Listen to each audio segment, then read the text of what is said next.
Assalamu alaikum wa rahmatullahi ta'ala wa barakatuh, people. Ahlan wa sahlan bikum, marhaban. As always, bienvenidos a todos. People, tonight's guest, our esteemed and honorable virtual visitor to kind of engage us with some incredible concepts, discussion, dialogue for the session, for the episode today, is Shaykh Kashif Khan, who hails all the way from Australia. I'm just bringing up an intro page for us. To Allah, look right there, you can see the image of the Shaykh, and we're going to bring him right in un momento. And just as I say that, the Sheikh's cam just momentarily disappeared. There it is, it's back. Assalamu alaikum, Sheikh. Ahlan wa sahlan, marhaban. Wa alaikum assalam wa rahmatullahi wa barakatuh. Thanks, Sheikh, for inviting me, and it's an honor to be on your show. It's an honor to have you on. Shukran for taking out the time. I know. I've been waiting to see your surat for a long time live, and now I did didar of your surat, so kind of, virtual barakah. You kind of realized, yeah, ye kya fitan fasad. So, Sheikh, shukran once again. I'm just bringing us to right, there we are. I'm just going to do a quick check with the audience to check that they can all hear us fine. If there's any issues, we can rectify them at this stage. There shouldn't be any, but I'm just checking, bringing up the Facebook. Mi Facebook gente. Alright, there I can see their chats just coming up here on this other page. Right, people, if I take it you can all hear me fine. If there's any issues, yes, now is the time to let us know. Alright. So, right, okay. So, somebody said it's Mufti Liaquat. Oh, wow. I don't know if it is Mufti. No, this is not Mufti Liaquat. This is Shaykh Kashif Khan, who is ethnically and originally from Pakistan, but currently an imam or a sheikh, not in a masjid imam, but a community resource as an imam in Australia. Sheikh, tell us a bit about yourself for people who are not too familiar with you, your own, a brief bit about your journey to where you've got. Yeah, so I have been studied all the Islamic sciences with the Salafis in Pakistan, with different scholars from different cities, and amongst them were Sheikh Zubair Alizai, Sheikh Umar Siddiq, Sheikh Abdullah Bujawar Al-Daimanvi, and there were others. What did you say? Ad-Daimandi. Ad-Damani, yeah, Ad-Damani. So, yeah. So I have been touched. I was in touch with a lot of different scholars, with senior scholars and all of the munazars and so from background I have been Salafi. You've come from an Ahlul Hadith Salafi background. From the yeah, my family are from Hanbali. Can I ask that in Pakistan, do they refer to themselves as Salafi or Ahlul Hadith, or do they draw a distinction? Well, it's quite interesting. The scholars who have studied specifically from Medina University, because a lot of Salafis, there is a trend among Salafis in Pakistan to go and study in Medina University. Sure. Because they like to get their tazkiyah and the isnad from the Arabic scholars, so they become they get authentic Tawheed and stuff like that, so they can make tafsir easily. So that kind of Tawheedi kya, that doesn't come from Najd. Allahu Akbar. Yeah, of course. So the scholars from those who have studied from Medina University and from Saudi specifically. So they prefer calling themselves Salafis, and some of them they say it's wajib, It's it's wajib. mandatory to call. Yeah, Wow. and if you Okay. don't call yourself Salafi, Yeah. so they start making you calling innovator and started doing tabti of yours. Okay. Yeah. مبتدع. So yeah. So this this is a trend, but the Pakistani Salaf, the Pakistani Ahlul Hadith, Mm-hmm. they prefer calling themselves Ghair Muqallid Ahlul Hadith, and Mm-hmm. then they are subsects originated from the Ahlul Hadith like Jamaatul Muslimin. They call Mm-hmm. themselves only Muslim, and they call all the other groups as kafir. They say only we are Muslims, and all you other guys are like some. I think you maybe have heard of them. They originated from Karachi. Mm-hmm. So they were it I was mean, kind do of a you? subsect. Sure. Okay. I mean, now carrying on with a bit about yourself, then I'll come to some questions on this. But Yeah, you were saying your journey was you're born and raised in Pakistan, Karachi, yeah. In a Hanafi family, in my a Hanafi family like they family, a were Hanafi. Karachi origin. All Yeah, right. That's it. Going down, people. Sindh. This is the old Sindh Valley. This is the Indus Valley civilization right there, culminating with Shaykh Kashif. Alright. You've heard of Mohenjo-daro and places like that in yeah, of Sindh. Yeah, course. yeah, of Like course. I have heard of them. Never been there, but I've heard of them. Yeah. Wow. Yeah. So Sheikh, you went to madrasa there, to Jamia Abu Bakr Salafiyah, I take it.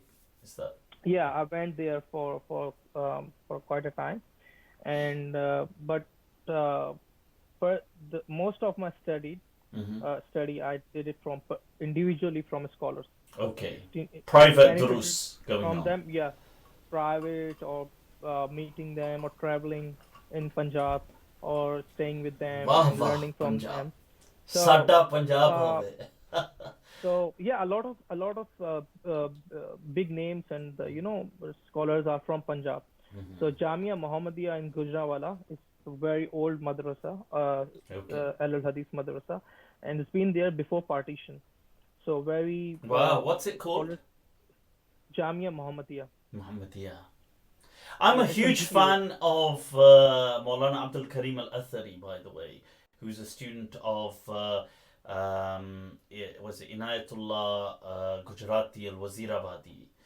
I'm Yeah, not yeah, sure if yeah. you're familiar with them. I don't know what the Salafis think about him today. A lot of scholars, because Wazirabad is just it's a small town, or I think a city near. I think it's 1 hour drive from Gujranwala. Yeah. And the madrasa I'm telling to you, Jamia Muhammadiyah, Hmm. it was Sheikh Abdul Manan Wazir Abadi, very big scholar of Al Hadith. He used to teach over there. And when it is I before see. pre-partition, before the partition of Pakistan, then his student Abdul Manan Nupuri and others, they started teaching in that madrasa. So that madrasa is very famous Okay. over there. Wow. Hmm. So But and yourself, Sheikh, were you yourself put? I mean, were you placed into this madrasa system through your family, or because I take it your family were not too religious? So I mean, what was this an individual decision, and if so, what sparked it in places like Karachi, Pakistan? Pakistan. yeah, so I was like once I listening, like I was on, I think it was on YouTube or I think on internet. I was searching for some songs, and then I came across the videos of Zakir Naik, and it kind of interested me because before that I never heard of any book, any Islamic book. But since that day, I started, it kind of developed an interest in me to started reading books and taking interest in those things. Initially, I faced a lot of resistance from within Hmm. my family to going from the kind of modern guy to suddenly a Maulvi, and I started growing my beard, and I was so strict that when I was in my college, like I was doing engineering, my Okay. father he wanted me to go to engineering, Hmm. and but what I did, I started skipping the classes because of poor education, and then suddenly my younger brother he picked up from me and he broke all the the whatever the pictures in the houses and the He and broke them. yeah, he broke them. Wow. And we had my parents had had a gift, had Yeah. a anniversary gift, and he said it's an idol, it's an idol. So he broke that as well. So we were Wow. we were so we were very initially we were very strict, when we became Salafis and things like that. Wow. So Pakki Tawheed. yeah, so we were, and like just like Barelvis and Deobandis, they were straight away kafir for us. Like, and that was even the Astaghfirullah. like a lot of Selfie scholars have it in their books. Even the Arab Shiuks, they will straight Yeah. away say that whoever believes Allah is everywhere becomes a kafir. Yeah. Like his everything Mm. becomes halal then so you know that. So So okay, and you spent several years going through these different whether phases. it was institutes or private duruus, and is that I mean, was there much objection? Was it a hassle, or was it just because you're still doing your engineering course? Was this Yeah, fine, no, or but since I got into these things, I used to mostly read and spend a lot of time reading these books and going to Durus, meeting with the scholars, and spending time with them. And I just cut off with all of my friends, Bareli friends, Shia friends, whoever like I grew up with in my area, in my suburb where I grew up and born. So I stopped meeting with all of them and start all these things I used to do normally with my friends. So I cut off ties with them. I started making religious friends because that was the initial phase of learning and doing it. You are very enthusiastic kind of Maulvi, energetic and enthusiastic. So and then I faced a lot of hassles and retaliations within the family and from outside as well. But I was so keen to to yeah? adopt that change that not but yeah but in that time I got my scores were changed. Like I didn't get good scores in my engineering. Then I went to computer science and I didn't study. Like I was mostly doing these monazara stuff and traveling here and there for no reason. I mean, for learning purposes, but I was enrolled into Bachelor's of Commerce and Bachelor's of Computer Science. So I just then I got out of my degree because in from computer science because I failed continuously two three semesters, and I was not really focusing on that. I was staying with the scholars and traveling with them. So when you have to like you staying there for Hmm. months and for days with them, spending time with them, learning. Do, So yeah, you know what's interesting? How do you feel about, just out of curiosity? How do you feel about that now? Like, do you feel still that was still fun, or do you feel that was that? I mean, in hindsight, is that naive? Not really. It doesn't have to be. I'm just. Do you feel that was something? Hmm. कुछ just एक नया शौक sir पे सवार हो गया? Was it like that, or was it actually a Ye- really developing experience? yeah, it's always a developing experience because I believe some as a Muslim, if you're born into a like Pakistani or Indian family, somewhere in your life Mm-hmm. you get inspired from any scholar or Yeah. things like that. And I'll share a very interesting story. My father-in-law, Mm-hmm. he was a Sheikhul Hadith and a famous student of Mufti Zarwali Khan in the Oh, Gulshan okay. Madrasa Ahsan al Ulum. Mm-hmm. And the Ahsan al Ulum school was started by my father-in-law because the Mufti Zarwali, he was very against the education of worldly education. So my father-in-law, who was a Sheikhul Hadith in his madrasa, he convinced him to open a school. So Mm-hmm. he opened that school with the madrasa name, School. and Okay, school as in a regular secular school. Is that what we're? yeah, a secular school in Gulshan, yeah, next to the madrasa. Okay. Okay. So okay, so that he could get his children into that school because my father-in-law was a British, like he was a British citizen, and he left his final MBBS year, and he left it. And for the religious education, so he left all the things because and he had faced a backlash from his family as well, because all of his family, they were like modern Muslims, so I see. they are so all of them are in USA at the moment, all his family. So he left his final year of MBBS, and he left because at that time he was in Singapore. I think he was doing it from Singapore, and he was British. So he left it for the religious education, because Muftis are very convinced him like leave all the things and things like that for the religious things. So his family um, uh, got did not like it, this behavior. I mean, just because Yeah. leaving the final year of your MBBS and then suddenly becoming very religious and not going into weddings, not meeting with anyone. So this was a phase Yeah. my father-in-law कुछ has ज्यादा ही experienced that as परहेजगार well. हो गए. Yeah, yeah, Yeah.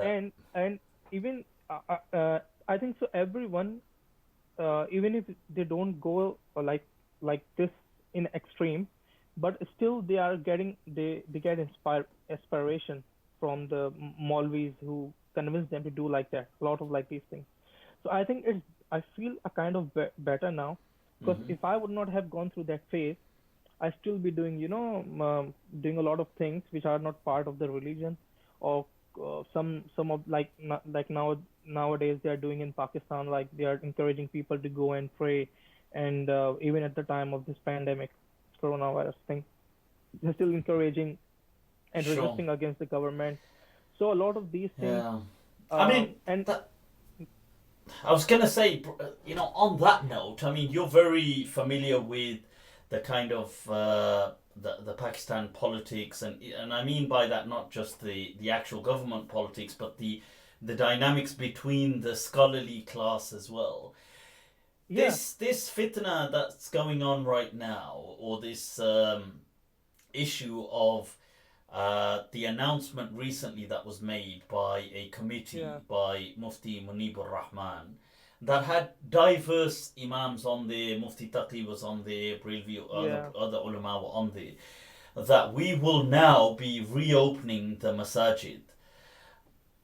What is this about? What do you feel about this? So see, um, technically, what I feel is there one of the two things. First thing is that all these Maulvis, like they believe this coronavirus is just a conspiracy theory. It's not real, but they don't want to say it on the on the national television, and they don't want to say it, but they are giving this kind of impression, because what happened, like I think a couple of weeks ago, when Taqi Usmani said that we would not close down the mosques, and suddenly the next day they changed their statement. So I contacted my friends and family in Pakistan. I was talking with them. So they told me, like they told me that they are giving kind of impression to the public that they are being forced to say this statement to close down the mosque. And then Okay. the following Friday in Karachi, in Liaquatabad, incident broke out where the mosque attendees and all the people, they attacked the police, and then they also attacked the rangers as well. And there's a Acha. video going on. Okay, I Yeah, haven't. I wasn't aware of that, by they the way. have Okay. they were throwing stones at them, and they resisted. And one of the female SHO officers, I think she was in Kharadar, she got her face smashed by a namazi, and they Wow. broke her Okay. glasses as well. And all the other police officers, they were resisting to retaliate. Why? Because there was a huge crowd. They couldn't, they and then it suddenly becomes a religious issue.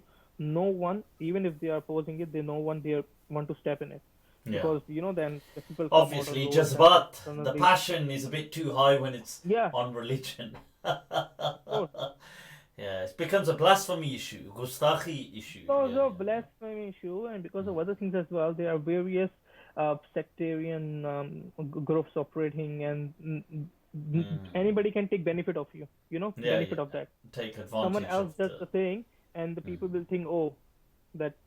So, so this is the thing, and the other thing was, um, the I think it's also has to do with the Yeah, financial thing, because I was going to because suggest this, so it's good yeah, that you said that. I was going to say that do you not think sometimes this is, sub rokne ka chakkar? See, Is this not the all about money ultimately? Ramadan is just ahead, right? Yeah, And people become very generous, God-fearing, and they get multiple donations. Like it's a huge business.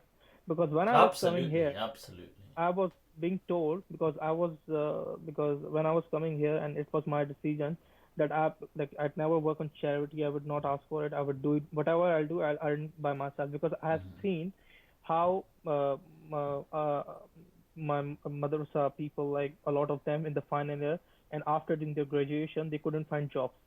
They couldn't Okay. find anything. So they literally used to cry and ask for jobs, and they had no option other than joining a group, and other than joining a religious group, and to follow their whatever they say, even though they know that it is wrong, it's not correct, but still they have to follow it because otherwise they would not get support financially.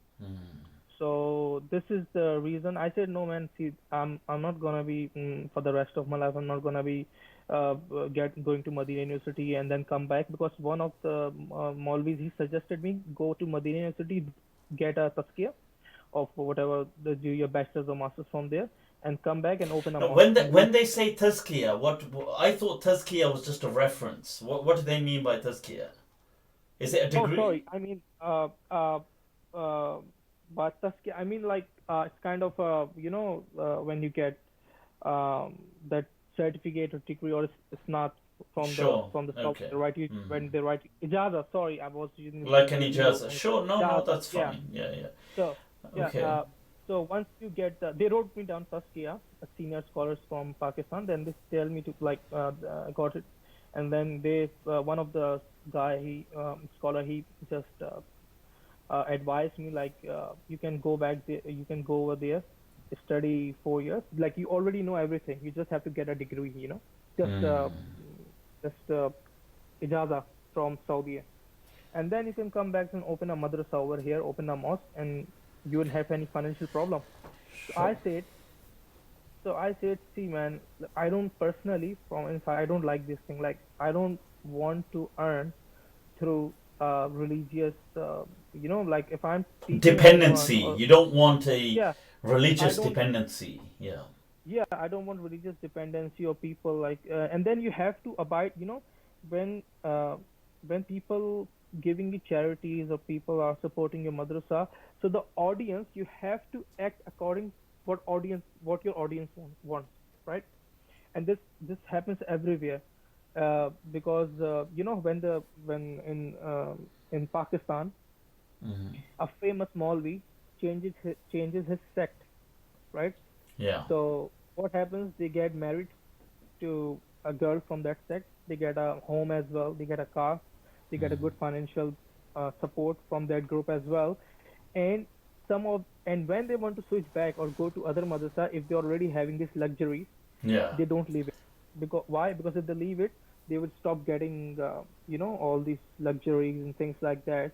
So it's kind of a business as well. No, it's a And huge business. Once a person becomes dependent on a particular denomination, this denominational dependency, it is even though it can be a boost in the beginning, but it is a nightmare. It cripples a person's independent thinking. Um, on that note, I know Sheikh, you have been quite independent in your thinking. You've been even critical of some of the Ahlul Hadith kind of views and things yeah, like this on Facebook. yeah, So इसमें कुछ बदनाम भी हो गए आप. I yeah, think of course. Like, of course. what some of these issues मसला क्या है See, यार अहले हदीस के even साथ. e- even when I was like even when I was much into ahle hadith, so there are always grouping in every sect. There are always groups and Groups, yeah. I thought political for a political moment I thought motivation. you said there's always groping. कोई हाथ साथ लगाना. I was like, अच्छा. Well, well, that There's is that true. as That well. is that separate view that but happens as but well. that's just a But benefit. yeah, that's yeah, that's That's the another luxury. perk of the job, That's a luxury. luxurious. Gee, so okay, so you were saying, so what are some of these key issues or some examples of issues that you've had, that you've gone public with, you know, that have rattled the cage?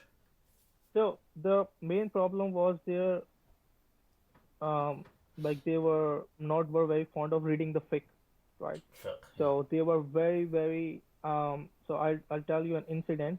My younger brother, Mm-hmm. he brought me his friend who was Okay. doing he was in doing MBBS.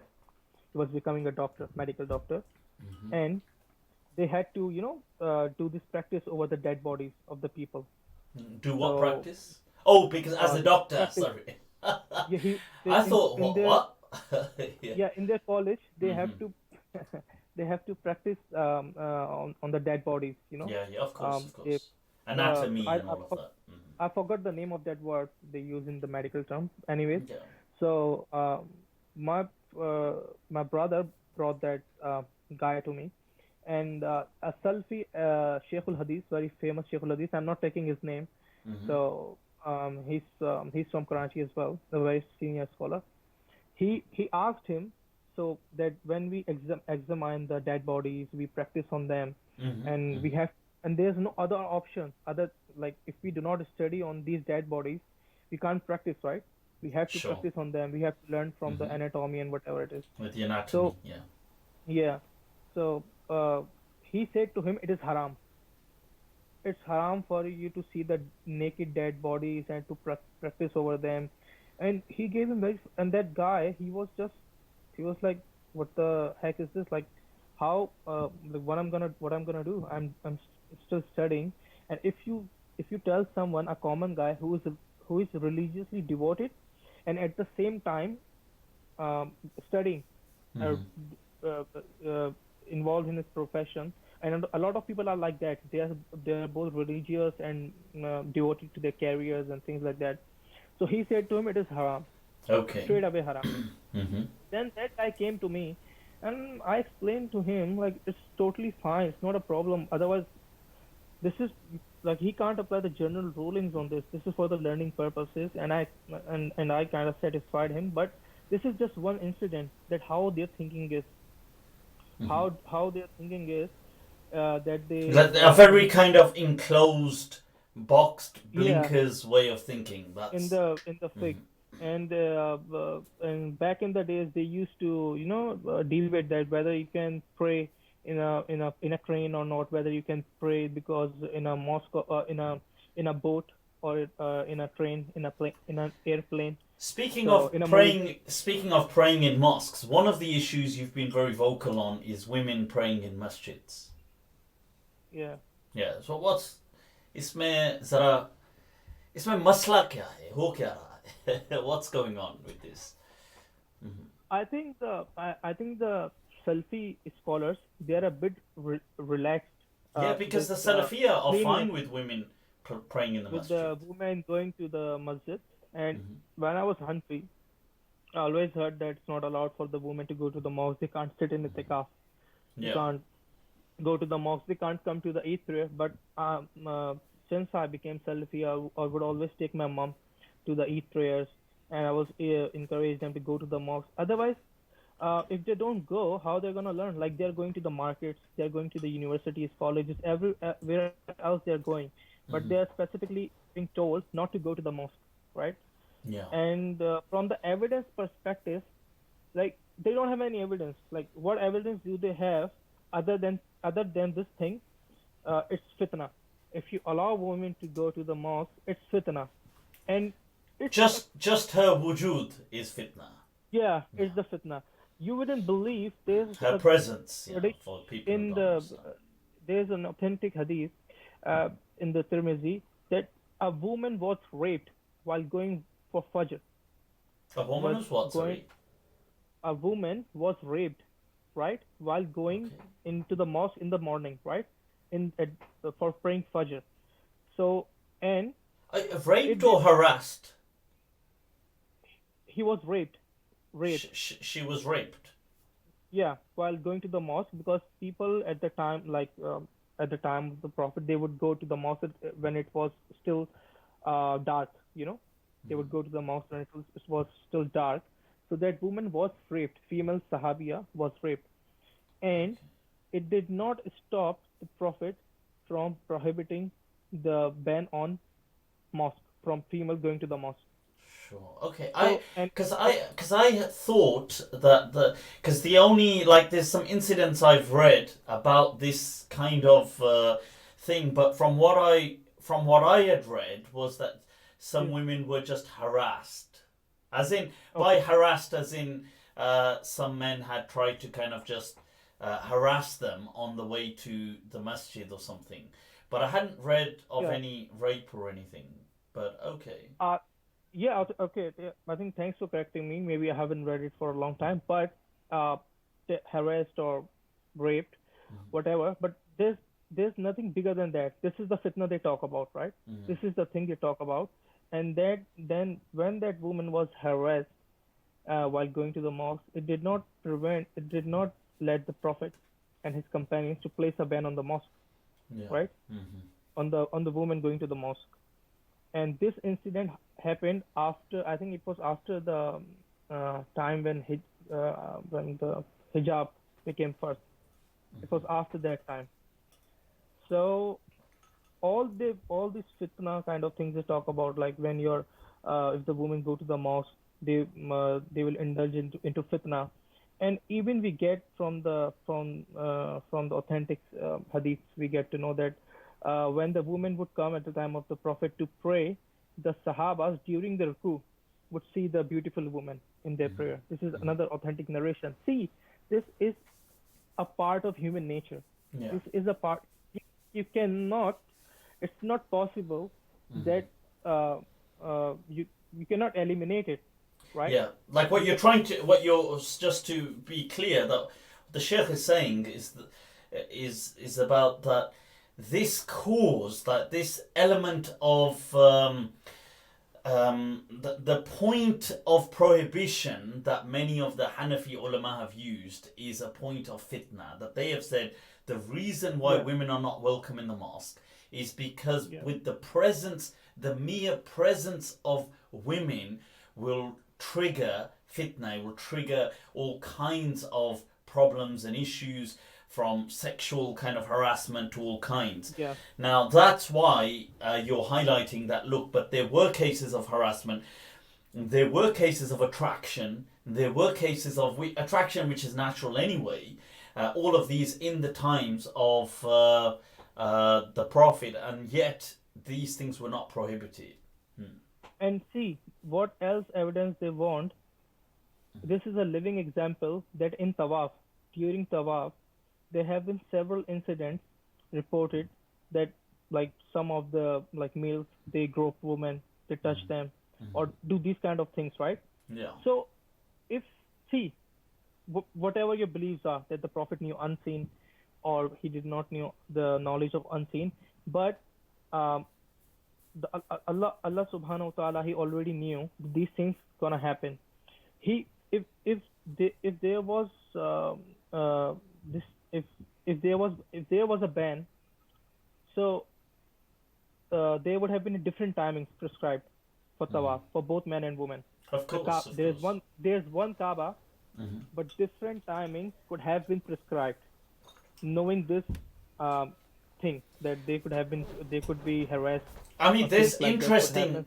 hadith, which I know I don't, for some people is a can of worms, but which Imam Malik brings in the Muwatta, that during the lifetime of the Prophet sallallahu alaihi wasallam, men and women would do wudu together, Yeah, which is massively problematic for so many people, because it's a spanner in the works, that how on earth were men and women doing wudu together in the same place. So some people said, oh, it didn't mean in the same place, or some people said it meant but I personally I'm glad that Imam Malik brought that in the you, Muwatta.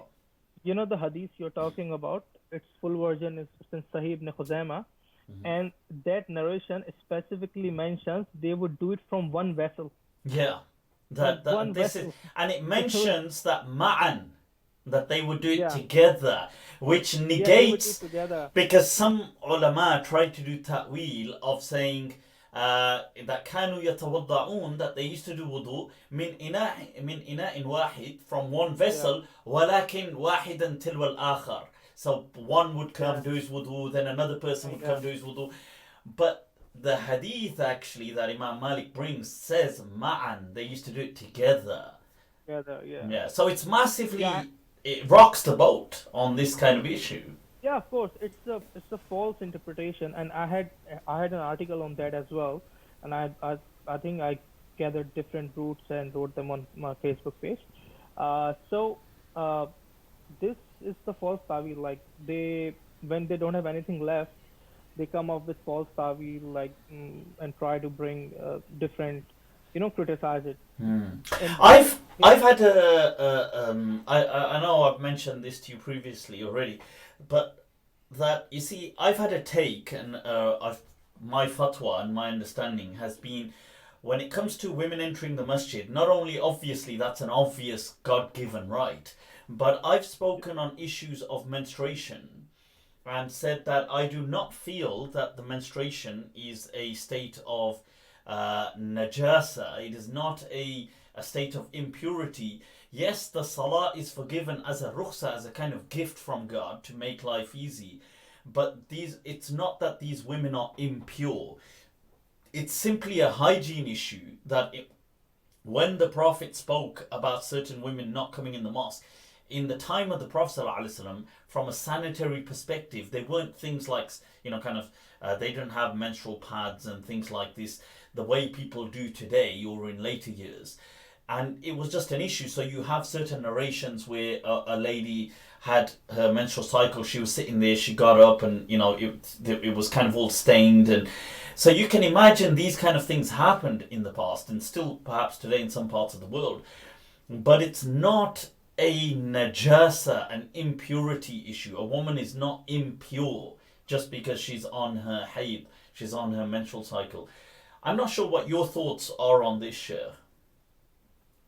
I haven't specifically researched on this topic, but I'd like to say one thing, that there were some late Hanbali jurists who permitted intercourse during the menstruation cycle.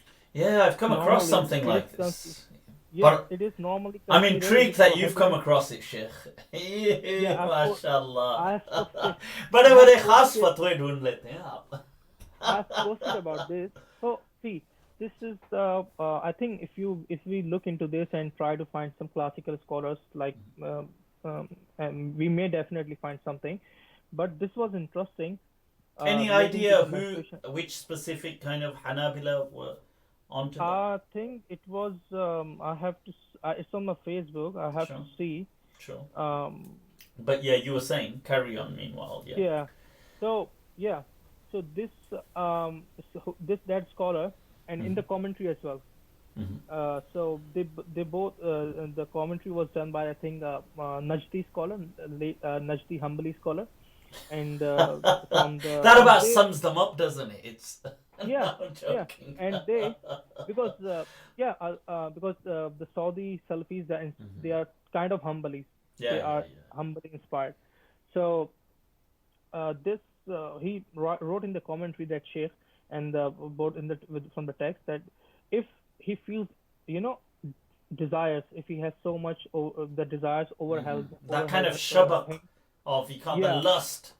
yeah. If he cannot If control it, if you can't then he may contain the have, jungle within. yeah. So he may have an intercourse from the front private parts of the woman, even during the menses. So this was kind of interesting, because normally, That's very if fascinating. I mean, it's yeah, if fascinating not from just a sexual perspective, but it's fascinating from a fatwa perspective.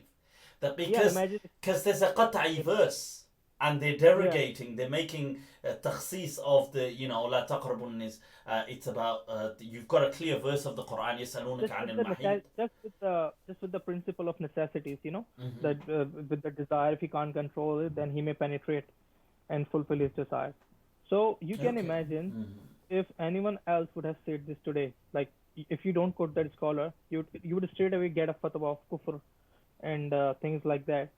And see, even the Abu Hanifa's view of uh, feeding the milk to the child, to the infant, is What milk? is The woman's milk, her own milk. woman milk. Yeah, But woman's milk to the why child. would she not feed her own milk to her child? Yeah, no, no, on whole, her own milk.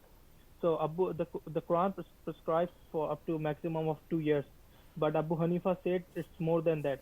Abu Hanifa Yeah. said that it could be more than that. So Because a lot of to be fair, the Quran doesn't kind of place it as a limit. It simply just describes, وعلى الوالدات that the يرضعن أولادهن حولين كاملين لمن أراد أن yeah, يتم الرضاعة. So that yeah, this is, whoever wants to complete it, it's like 2 years is a standard.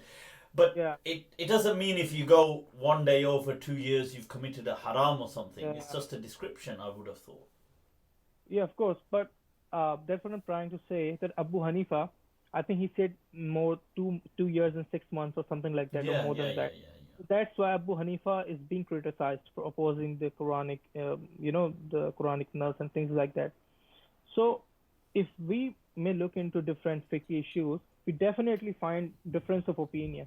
yeah. There's always and uh, like the way the hadith has been narrated to us, the scholarly opinions have not been recorded and reached to us. There were several scholars who had different opinions, but they haven't they haven't been reached to us, Of course. and those were different from the what normally are being conveyed from the four mazahib And and the the issue is that if you come up with a fatwa that, like what you mentioned, it's slightly weird or a bit outside the box, or in some of these things, I suppose, like this Hanbali fatwa. I do know, I mean, on a side note, just to mention that Ibn Taymiyyah did also say a woman, despite being on a menstrual cycle, can do tawaf. And he's got a yeah, risala on it. And he kind of leans in on Imam Abu Hanifa's view that it was not a kind of shart for tawaf. But yeah, the point is, if you come up with anything that's a bit out of the ordinary, yeah. people are so trigger happy to say kufr. That is like you've gone against the ijma'. See, I think a couple of years ago, Yeah, Javed Ahmed Ghamidi, and he yeah. said that he had a fatwa on his website that if you are paying taxes to the Hmm. government, then you don't have to pay zakat.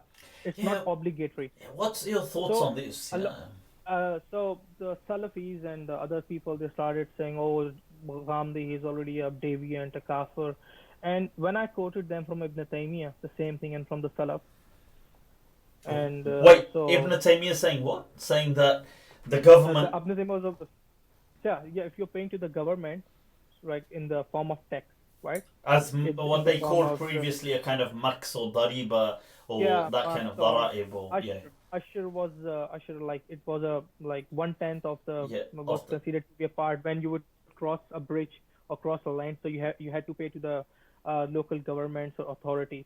So the Salaf, even in their asar, they said that if you have already paid it, it's your zakah. You yeah, don't have to anymore that. So because they didn't have this like of course this common sense, they didn't have this system like we have today, but obviously. still there were some origins you can find, and Ibn Taymiyyah said the same thing. So those who were criticizing Gandhi, oh see look he's modernized, he's this and that and deviant. Now what, like Ibn Taymiyyah says the same thing, and there is some precedent from the Salaf as well. So now I mean, what do you want?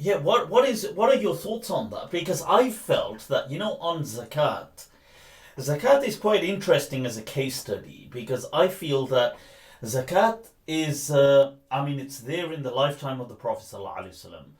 Yet, in all honesty, the question is how clearly defined is it in the lifetime of the Prophet? Because zakat as a concept is there, the obligation Yeah, of the Quran is there, atu zakat is there. We know in Am al-Wufud, the year of delegation, 9th Hijri, a few months before the Prophet ﷺ passed away, that the Prophet had told the neighboring kind of tribes and the tribes within Arabia to pay zakat. Now, many of them did pay the Prophet. But what was it stipulated as what they should pay, or were they were giving a certain amount of certain things? Some tribes didn't pay, and some were paying, but were they paying out of an obligation or almost out of an appreciation? We're not too sure.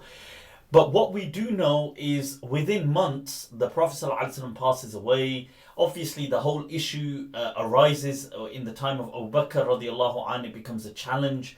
That zakat becomes a defining point. Because on one hand, it means, you see, when you say that you have the right to come collect zakat, it also means I surrender and relinquish my right to to kind of private, to deny access to my property. Because you now, the sa'i, the person who would come, the auditor, he can just come in and audit all my stuff, and I have no right to say no. This for the Arabs was a big thing back then. I mean, they were very kind of proud. They didn't have this, you can just come in and count all my sheep and count all my camels and take this from it, and I don't have the right to prevent you. Was a huge thing. So this obviously triggers the Ridda wars, and from Abu Bakr radiallahu anhu's perspective, it was the ultimate submission to authority. So and around this time after them, we see this. Okay, that's in livestock, but what about gold and silver? Because gold and silver was not the main thing people were trading in. They were trading in livestock. But gold and silver, there seems to be almost no single sahih hadith on the nisab of, like, for example, gold. Yeah.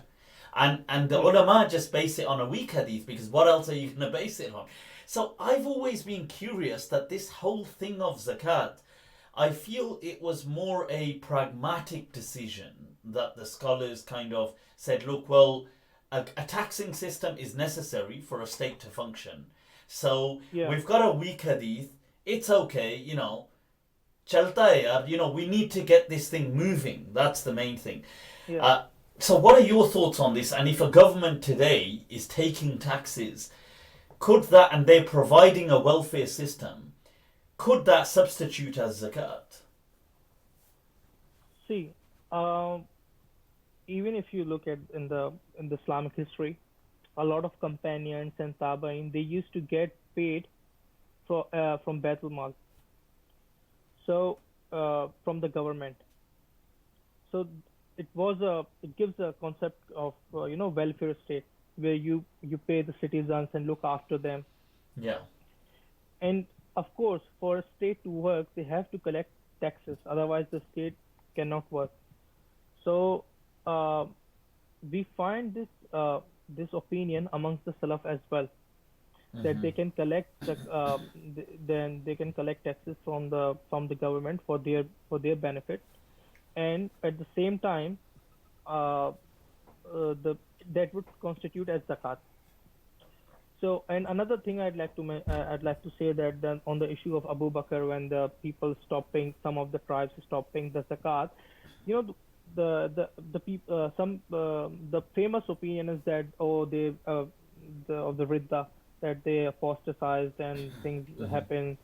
But other scholars like Imam Shafi and Imam al-Khattabi and other scholars, they held that opinion, that it was not the actual apostasy, it was actually the disobedience to the ruler. So they did not. It was not a kafir or Muslim issue. Who held that opinion?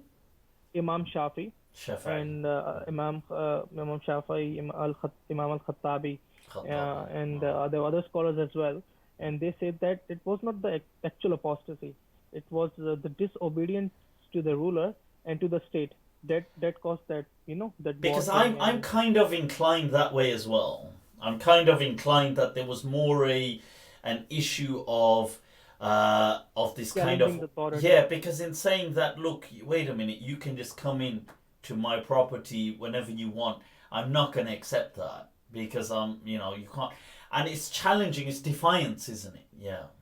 See also that Musaylama bin Kazzab, when he claimed prophethood at the time of Prophet, Prophet had authority to easily execute him, because at that time Yeah. he was This has some like, interesting discussions on it as well. By the way, it's by Fred Donner, The Early Islamic Conquests. But sorry, carry on.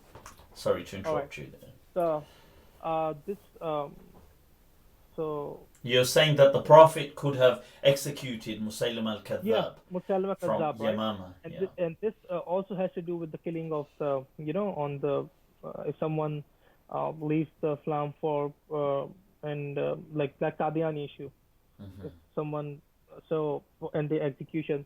So Musailama bin Kazzab, he was not being executed at the time of Prophet for claiming Nabuwa, and um, even though the Prophet had authority, because Prophet at that time was preparing to fight a war with the Roman Empire.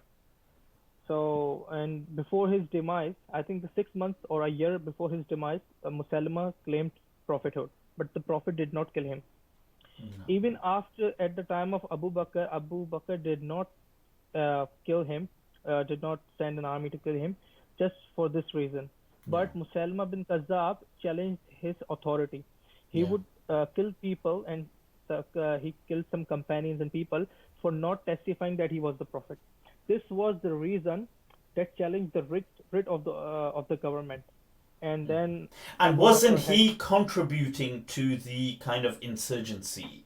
Because, yeah, you see, because when other tribes, like let's say Bani Hanifa and other people were, I uh, feel they were more so about disobedience, that they were kind of refusing to pay zakat and refusing to do things. of course, Others, there were some tribes that did do apostasy, some people naturally, and there was this Musaylim al-Kadhdhab thing going on in Yamama. Now I feel that, you see, it's adding to the problem, isn't it? Like, it's everything is kind of going on. You've got huge issues, and it's compounding the crisis. yeah. See, it was more of a political decision. When Abu Bakr told Umar about this opinion of fighting against the people who have stopped paying zakat, so Umar did not know the evidence. Like, he didn't know, like, why we should fight to these people. Or do So you feel, or it's that it's not about evidence, it's just that he didn't see it that way, because he would have thought, yeah, why, why are we, at the end of the day they're still Muslim. yeah. So this indicates that it was not actually about apostasy, the Yeah. actual apostasy from Islam. It was more of a Wow. political That's decision, very amazing. There's a challenging work the writ by of the that prophet. I've been going through by his name is Shufani. He's, I believe, relatively contemporary, if not still alive. But it's on this called no, sorry, I think he may not be alive now, but it's called Hurub al-Ridda. It's in Arabic and English, Yeah. but it's very fascinating. It's like what you're saying now, but yeah, carry on. And there's another narration, like this in the Tirmidhi, that from Abdullah bin Shaqiq, that the companions did not consider anything kufr other than leaving the prayers. So this That's also in adds what? Sorry, up, in Tirmidhi. yeah, that's in Tirmidhi, that the companions did not see anything kufr other than leaving the prayer. So now this Wow. indicates that they didn't consider uh, abandoning the zakat as kufr. So uh, that is another evidence which people use for, some groups, they use this for the tariq as-salah and those who abandon prayer. So this I evidence, see.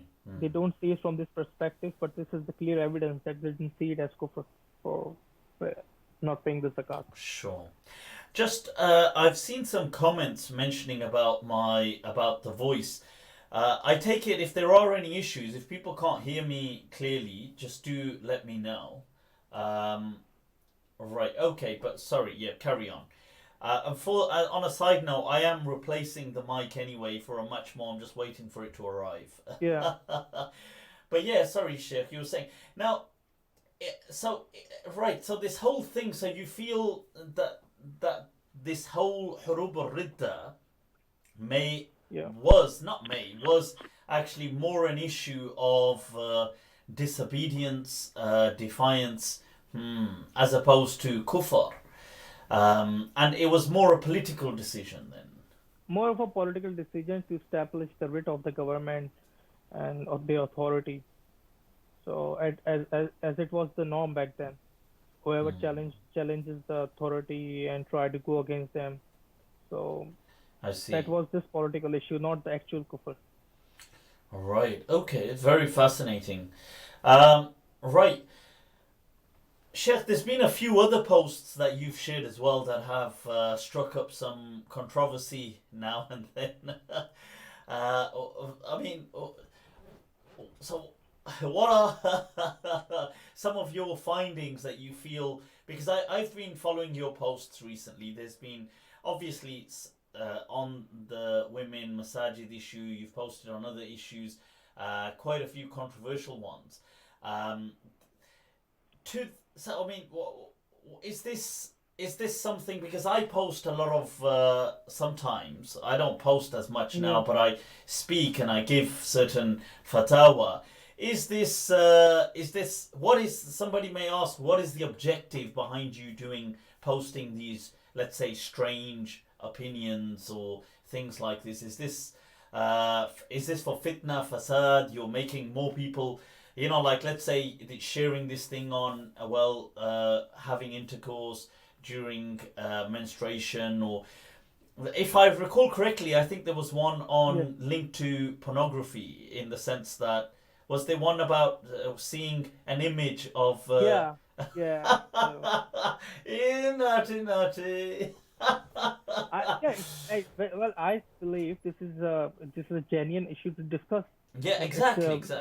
A lot of people personally asked me about this, and there was a father of 5 kids. He asked me that, like, about because someone gave him a fatwa that you cannot drink the milk of your wife, so during intimacy and things like that. So I had to share with him the fatwa of Ibn Abbas, and their reasoning was, those who prohibited it, that you can't drink it because it's for the child. If the child drink, if you drink it, the child wouldn't be nothing much would be left for the child. So these people ask these questions to me in private. A lot of people, different people, they are married. So what should I say to them? No, you can't. No, I think I should be saying you shouldn't have sex at all, because it's fahashi, it's munkar, and you should be avoiding things.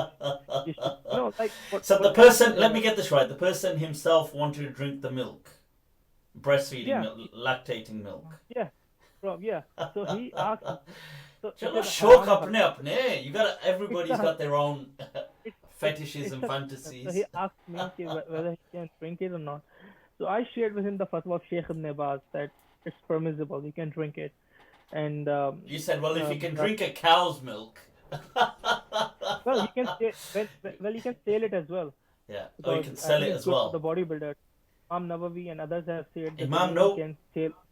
Yeah, they have said that you can. The women can sell their breastfed milk as well. In the sell it. It's good for what? Sorry, it's good for bodybuilders. Seriously. I just read it on the internet. So wow. Okay, I'm curious now. Then I looked up into the fiqh book, and when I looked up into the classical scholars, so Imam Nawawi and other scholars, they said that it's fine to sell. Because the Maliki madhab as well has no restriction on. It considers these things pure. It doesn't say that it's not haram. Obviously, people don't go around drinking women's milk, but it's not a haram thing. They don't consider it haram. Whereas the Hanafi madhab, I think, borderline does consider it haram. I think some fuqaha, they have had this opinion of saying it haram. I exactly don't remember. So because Claire just said women sell it on eBay. Okay, I don't know that. Yeah, because I wonder if Amazon do Prime delivery. These things are discussed by the same fuqaha. Like, I'm not saying anything from my own opinion. It's not my own opinion. It's the opinion of the classical fuqaha.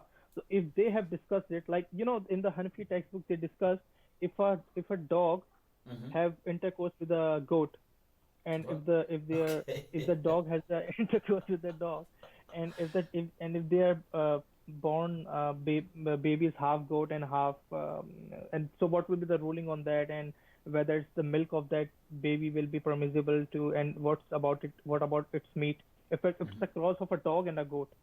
So Mhm. things like that they have discussed, right? So Mhm. I'm not even discussing the half, like I'm like I mean, what when you're the trying to say, this ain't a hypothetical. This is a realistic yeah question. yeah This happens. Yeah. this is the questions because I had that question because someone shared an article that body it's good for bodybuilders and Mhm. bodybuilders take You know, that. I've read this as a real, as a on the ground question. In do you remember that? Yeah, you know that आपके मसाइल और उनका हल. By Mufti Ludhianvi. Ludhianvi Mufti, Saab, yes. he's So, uh, he's so a teacher of my mamu. He was a teacher of Oh, my. okay. Wow. So I mean, yeah, I mean, he was, I think, a teacher of a few of my teachers as well. Now, I had his book, Aapke Masail or Unka Hal, in several volumes. I think I've still got it Yeah, somewhere. yeah, Can you? in 2 volumes. Yeah, I think No, it's I had it in something like about six or oh, you seven had a big volumes, one. the Oh, a you have massive one, the. yeah. Oh, yeah, yeah. You're right. Yeah. So in there, he had this question. So what I used to do was, as I was covering the class, the lessons in class, I would try and read up on real life issues that. So let's say we're reading up on Talaq today. I would check the section of Talaq. I wonder what Q&A and try and make sense of it. So he had this question on rada'a, on this kind of breastfeeding, and what he said was, there's I think in Karachi, some woman was producing excessive milk. कुछ Yeah, कुछ production ज़्यादा हो रहा था. There was so much. more supply than demand. The laws of economics weren't quite. So what she did is, it was getting a bit burdensome, so she kind of like squeezed it out into a bowl, a container or something, and Yeah, then just left it in the kitchen. So she'd forgotten all about it. So he came back from work, the husband, and he makes some chai, some दूध पत्ती चाय. पर यहाँ पर दूध पत्ती नहीं, दूध पत्नी चाय.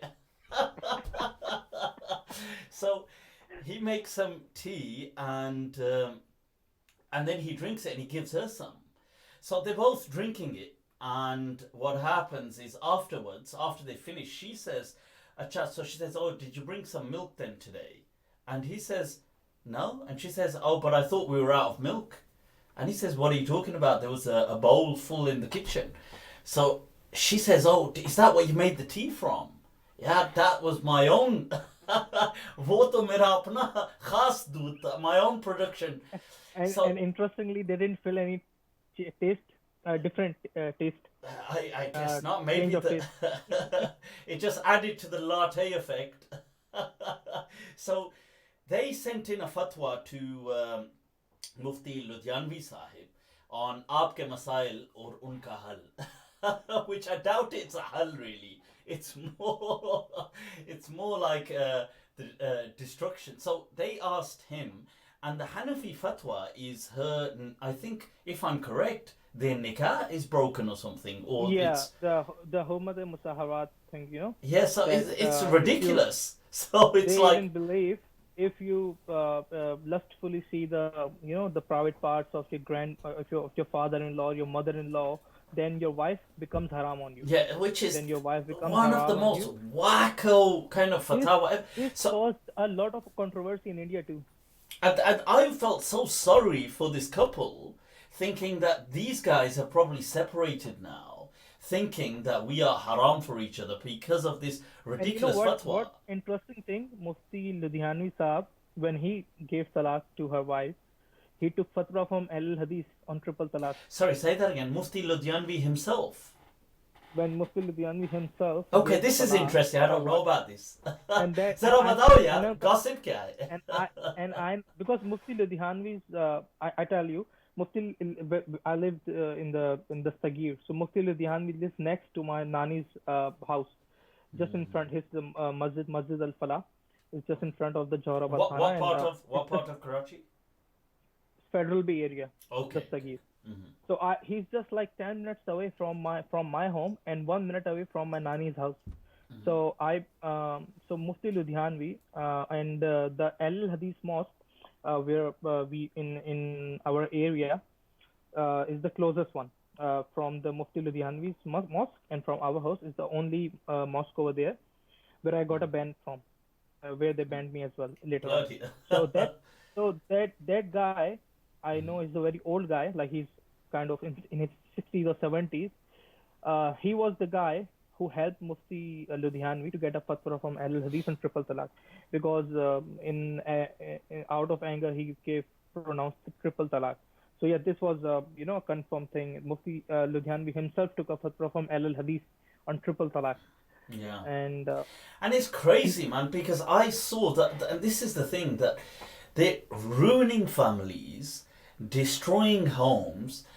I mean, on the stubborn nature of this fiqh, like, and that this was one example with the breast milk, but on the hurmatul musahara, there were cases. I mean, you were about to expand on that because there was a few cases I'd come across, but yeah, you were saying, Sheikh.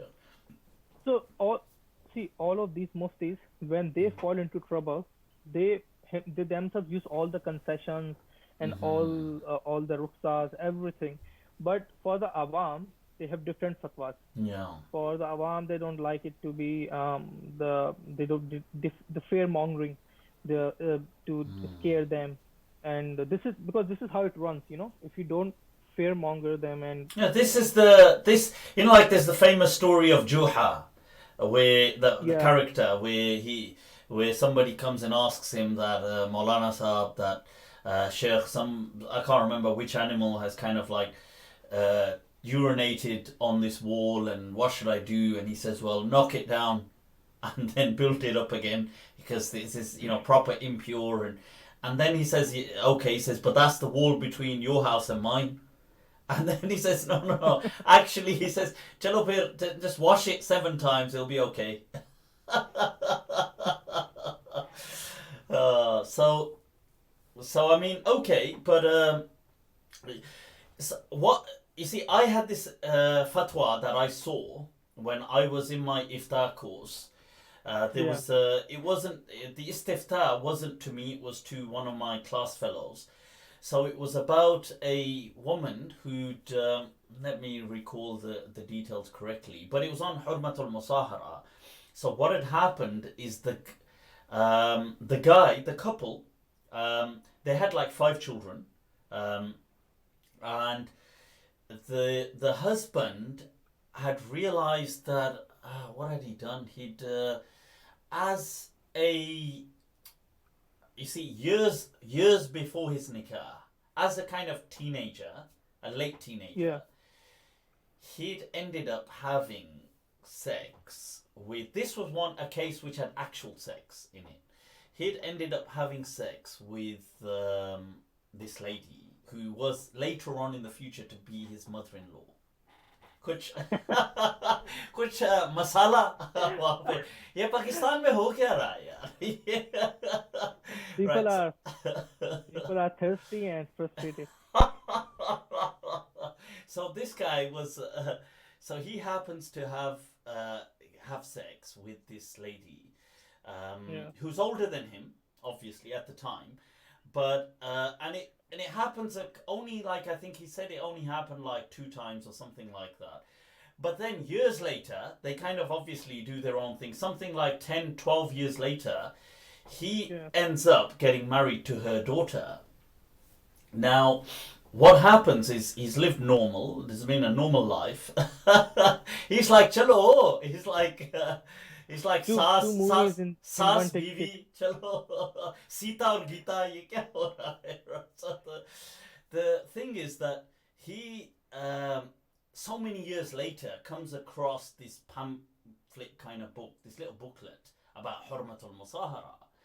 And it mentions that, if you'd ever had sex with someone, their children will always be haram now for you. But this is, remember, post-occurrence. Like, he didn't know this. He's got married. He's had 5 children by this stage. So he ends up getting confused, and then he writes in for a fatwa. And they tell him that, well, what you have to do, you have to immediately separate. And you have to, your wife is haram for you. And, you have to kind of like part ways and tell your wife that you are haram for her, she is haram for you. Um, and you're thinking, whoa. And I said to my colleague, whatever, that was co kind of mufti, fellow mufti looking into the case. I said that, look, what the hell? I said that this is crazy. Like, you're destroying a home. Look, Yeah, there is ikhtilaf between the madhahib. That, okay, ठीक है, ये मसला है, but look at the Shafi'i madhab, look at the Maliki madhab, these ulama have said, no, this ruling does not exist. And I've seen worse cases than that. I've seen cases where there was a mas'ala where a person touched. In Pakistan, this man got up. He mentioned, bulava gaya at night. He was, because in the courtyards they used to sleep on the kind of charpai, the cut, and his wife was on a separate charpai. So he's like, yeah, bulava gaya. I have to, I have to go. There's a call of duty here. So he's going to his wife's charpai. And this was once again written in a fatwa format. Now, yeah, he goes there and it happens to be his daughter.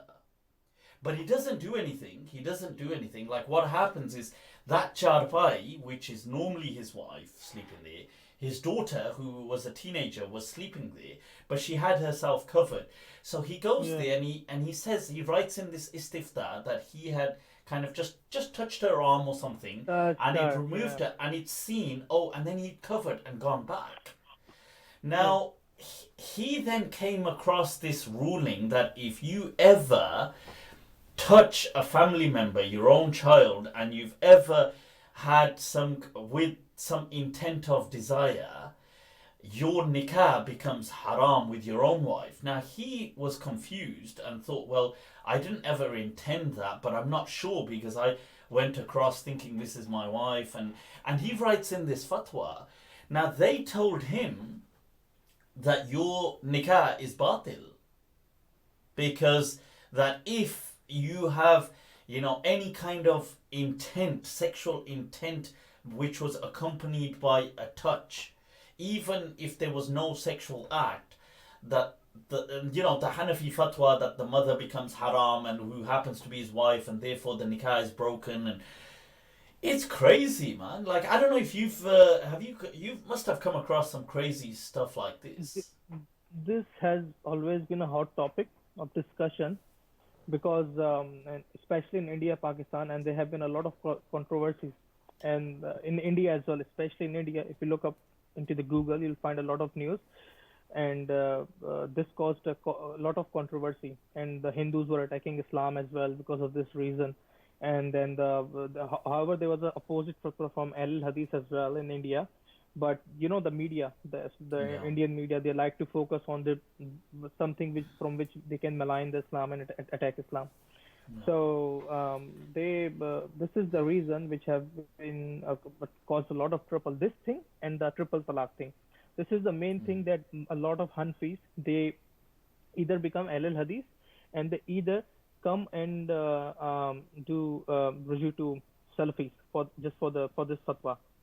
And one more thing, it's interesting that my that Sheikh Zubair Rizai Mhm. and his students, they're also uh, senior students Yeah. And Sheikh in the past. Zubair Ali Zai, for those who don't know, is huge, especially from the Ahlul Hadith Salafi kind of community backdrop, and somebody who's done a lot of tahqiq on Hadith, bringing out, editing Hadith works, and he's like seen as the way you hear names like Albani and so on.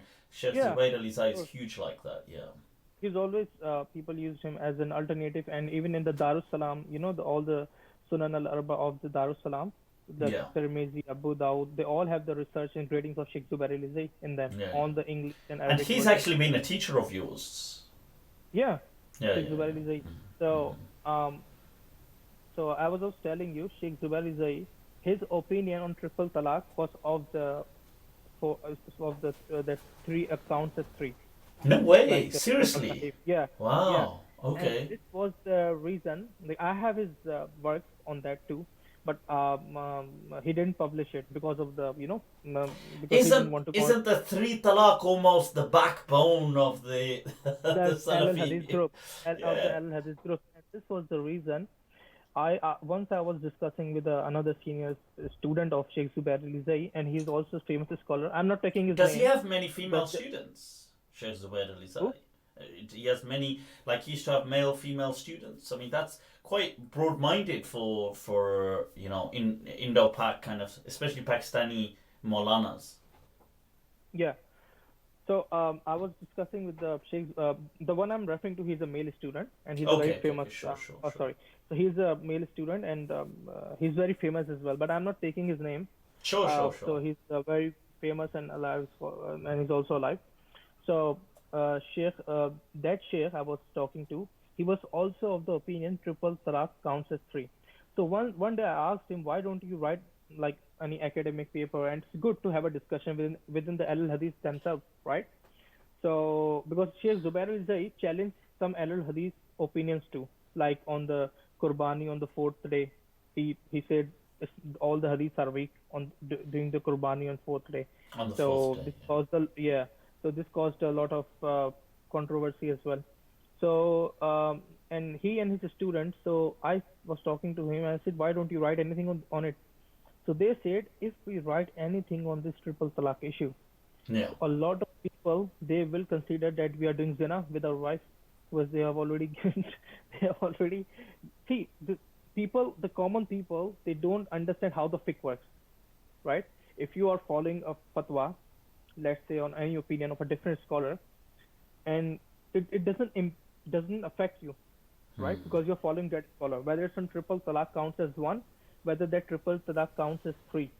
Yeah. But he didn't publish this fatwa just because of this reason, that it's gonna cause a lot of controversy, and it's a backbone of Al Hadith, definitely. Yeah. Other they have only 5-6 issues which they keep thriving on with the Yeah. and both the Hanfis, but they have some 3-4 issues every all of these groups have. Yeah. So they never can compromise on these issues. Yeah, no, I understand. But this mas'ala is huge, man. So I've seen you writing on some of these things. But Sheikh, coming to that issue again, that you sharing these kind of controversial points, do you get criticized as you're just legitimizing weird stuff and you're kind of opening Pandora's box? You're you're a fattan, you're creating fitna. Do you get any of that as a criticism? A lot of them I used to get. I'm used to of it. So, and it's not since now, like when I was becoming Al Hadith, the Mufti Ludhianvi's son, Yahya Ludhianvi. I don't actually know him. So, Is he quite old? Is he young? How he's old? old, like he might be of he may be a few years older than you. Like he अच्छा may, अच्छा अच्छा अच्छा yeah. अच्छा So, जरा जबरदस्त गिराए हैं आप. Oh, he's really old, yaar. He's really old. He's probably about 1 year older than you. अच्छा so अच्छा अच्छा अच्छा. so when I started नहीं to, अगर बेइज्जती करानी है तो अच्छे तरीके से आप बस बता के कर लीजिए, कोई मसला नहीं है. No, I'm joking. no, No. Sheikh, you're still No, young, I'm joking. but I'm saying like No. he's just older than you. So, I'm joking. No, carry on. Yep. so that Yahya Ludhianvi, Mufti Yusuf Ludhianvi's son. Uh, so when I became Al Hadith, it caused a shock in my and Daniel's side, and they all are very rigid Deobandis and students of Yusuf Ludhianvi, and so what happened? Yahya Ludhianvi, he sent a team of munazir to, because I convinced my cousins to become Salafis, right? So that caused a controversy in my relative.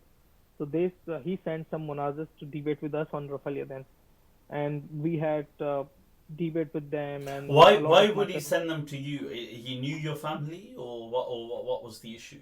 You're just getting involved, or? The issue was that, like my Naniyal side, they all are Deobandis, right? And when I convinced my cousins that to like leave the Hanfism and Deobandism. They believe in Wahadatul Wujud and they don't practice the Sunnah. These things. So what happened when my cousins they started praying on the Ahl Hadith way? So it caused controversy, and my mamu he contacted Yahya Ludhianvi to so so they can have a debate with me, and then the cousins they can go back to Hanfism. So we had a debate, and then I think that debate was good enough so that my cousins they are still Al Hadith now. On the वाह, all कमाल four of करते them, हैं आप Sheikh all Kashif ji. all four of them, they are like a lot of my cousins are now Salafis as well. So, um, so this so I believe whenever you oppose anyone or challenge their views, they become very what do you say that what's the word for that very They become insecure insecure. insecure Yeah, they become insecure, they fear a kind of threat, and they don't like anyone, even especially young people. They don't like it challenging their authority or having a difference of opinion. And that's same with the Salafis as well. When I started writing on different issues, and even quoting the Salafi scholars, they didn't like it because Sheikh Zubair Rizai, he said to me, and he advised me. He said, if you work on charity, or if you receive charity from someone, or if you join any group, you always have to be biased. You always have to be biased for them. You cannot oppose them. So Sheikh Zubair Alizai, he used to work on his shop in the daytime and would work in the evening for himself. So he had a shop of, I think he used to sell clothes. Where was Sheikh Zubair based? Islamabad? Hazrotak. Oh, Hazratak. Oh, yes, of course. So he advised me the same thing. He said that just do, if you want to write the truth, and whatever you believe is truth. So do not be independent. If you become dependent, so you'll always lose. You'll never be able to write openly. So because Sheikh Zubair challenged the triple talaq phenomena in the Ahlul Hadith, and another thing for Qurbani on the fourth day, and on other issues as well. So I also believe like whatever you are researching, try to do it honestly, convey it to others. You can have difference of opinion, of course. Like you cannot 100% have agreement with anyone or have a difference of opinion with anyone other than the Prophet. 100% you cannot be in agreement with anyone. So you have to tolerate. You have to tolerate the difference of opinion and No, opinions of others. absolutely. But somebody, I get these kind of questions hurled at me a lot as well. That people will say, Mufti, you're bringing this out as an opinion. You're bringing. In fact, today I was just discussing earlier on that I previously given the fatwa that I've got a video on YouTube where I'm discussing a nikah with non-Muslims. And I had said that even though, but generally speaking, for the most part, Muslims always will marry Muslims. I mean, they tend to. That's how the world just tends to work. People, these, that's how things pan out. I said that, and faith is unquestionably an incredibly important element in a couple's life. It will always come up as a factor. But I said, if two people of an opposite faith, one being Muslim and one being non-Muslim, had a nikah, would the nikah be valid fi aslihi? So my fatwa was that I believe it would be valid fi aslihi, even though it may have certain factors missing. So, and I gave examples of how the Hanafi fiqh differentiates between batil and fasid and things like this. And I said this was especially for people who, sometimes they convert to Islam, but they, like some women, they've converted to Islam, but their husbands are still non-Muslim. So I had said that they can stay with them if they wanted to. Now, this was opinion as well in the Salaf. There was an opinion. Yeah, of course. I mean, yes, there were several of the Salaf held that understanding as well. And I think in total there was something like up to 9 different opinions on this issue. But I then get accused that, look, you're opening Pandora's box. You are popularizing fatawa that other people don't know. Like when I was asked on anal sex within the Maliki madhab, and I said that that there is a difference of opinion on this matter, and there are transmissions from Imam Malik. In fact, Sahih Bukhari brings a riwayah from Ibn Umar. There's been other people that have held the view that nothing sexual is haram so long as it's within nikah. Now people have said, look, you're being academic, but then you're opening up, you're reviving fatawa that are long dead or people don't know about. Or the masturbation one, I was highly kind of criticized for, the Ibn Hazm highlighting this thing. I think you also mentioned something on that on Facebook as well. What was did you get a backlash or? Yeah, of course I did get a backlash, and a lot of people, they criticized me for these things. But see, if you go some 10 or 15 years ago, even discussing on face wheel, difference of opinion on face wheel used to be considered as opening a Pandora. Face wheel. Oh, the veil. Okay, the veil. Yeah, the veil. Face wheel. Yeah. Like some 10 years ago, people used to malign Allama Albani. The Indian and Pakistani Salafis used to malign him a lot on writing a book on face wheel. And you wouldn't believe, I had that debate with a Barelvi Mufti on the face wheel issue, and he was criticizing that, Allama Albani, that he was spreading fitna. Although the Hanafi madhab himself, they are of the view that face wheel is not obligatory, but you can imagine how backwards these people are.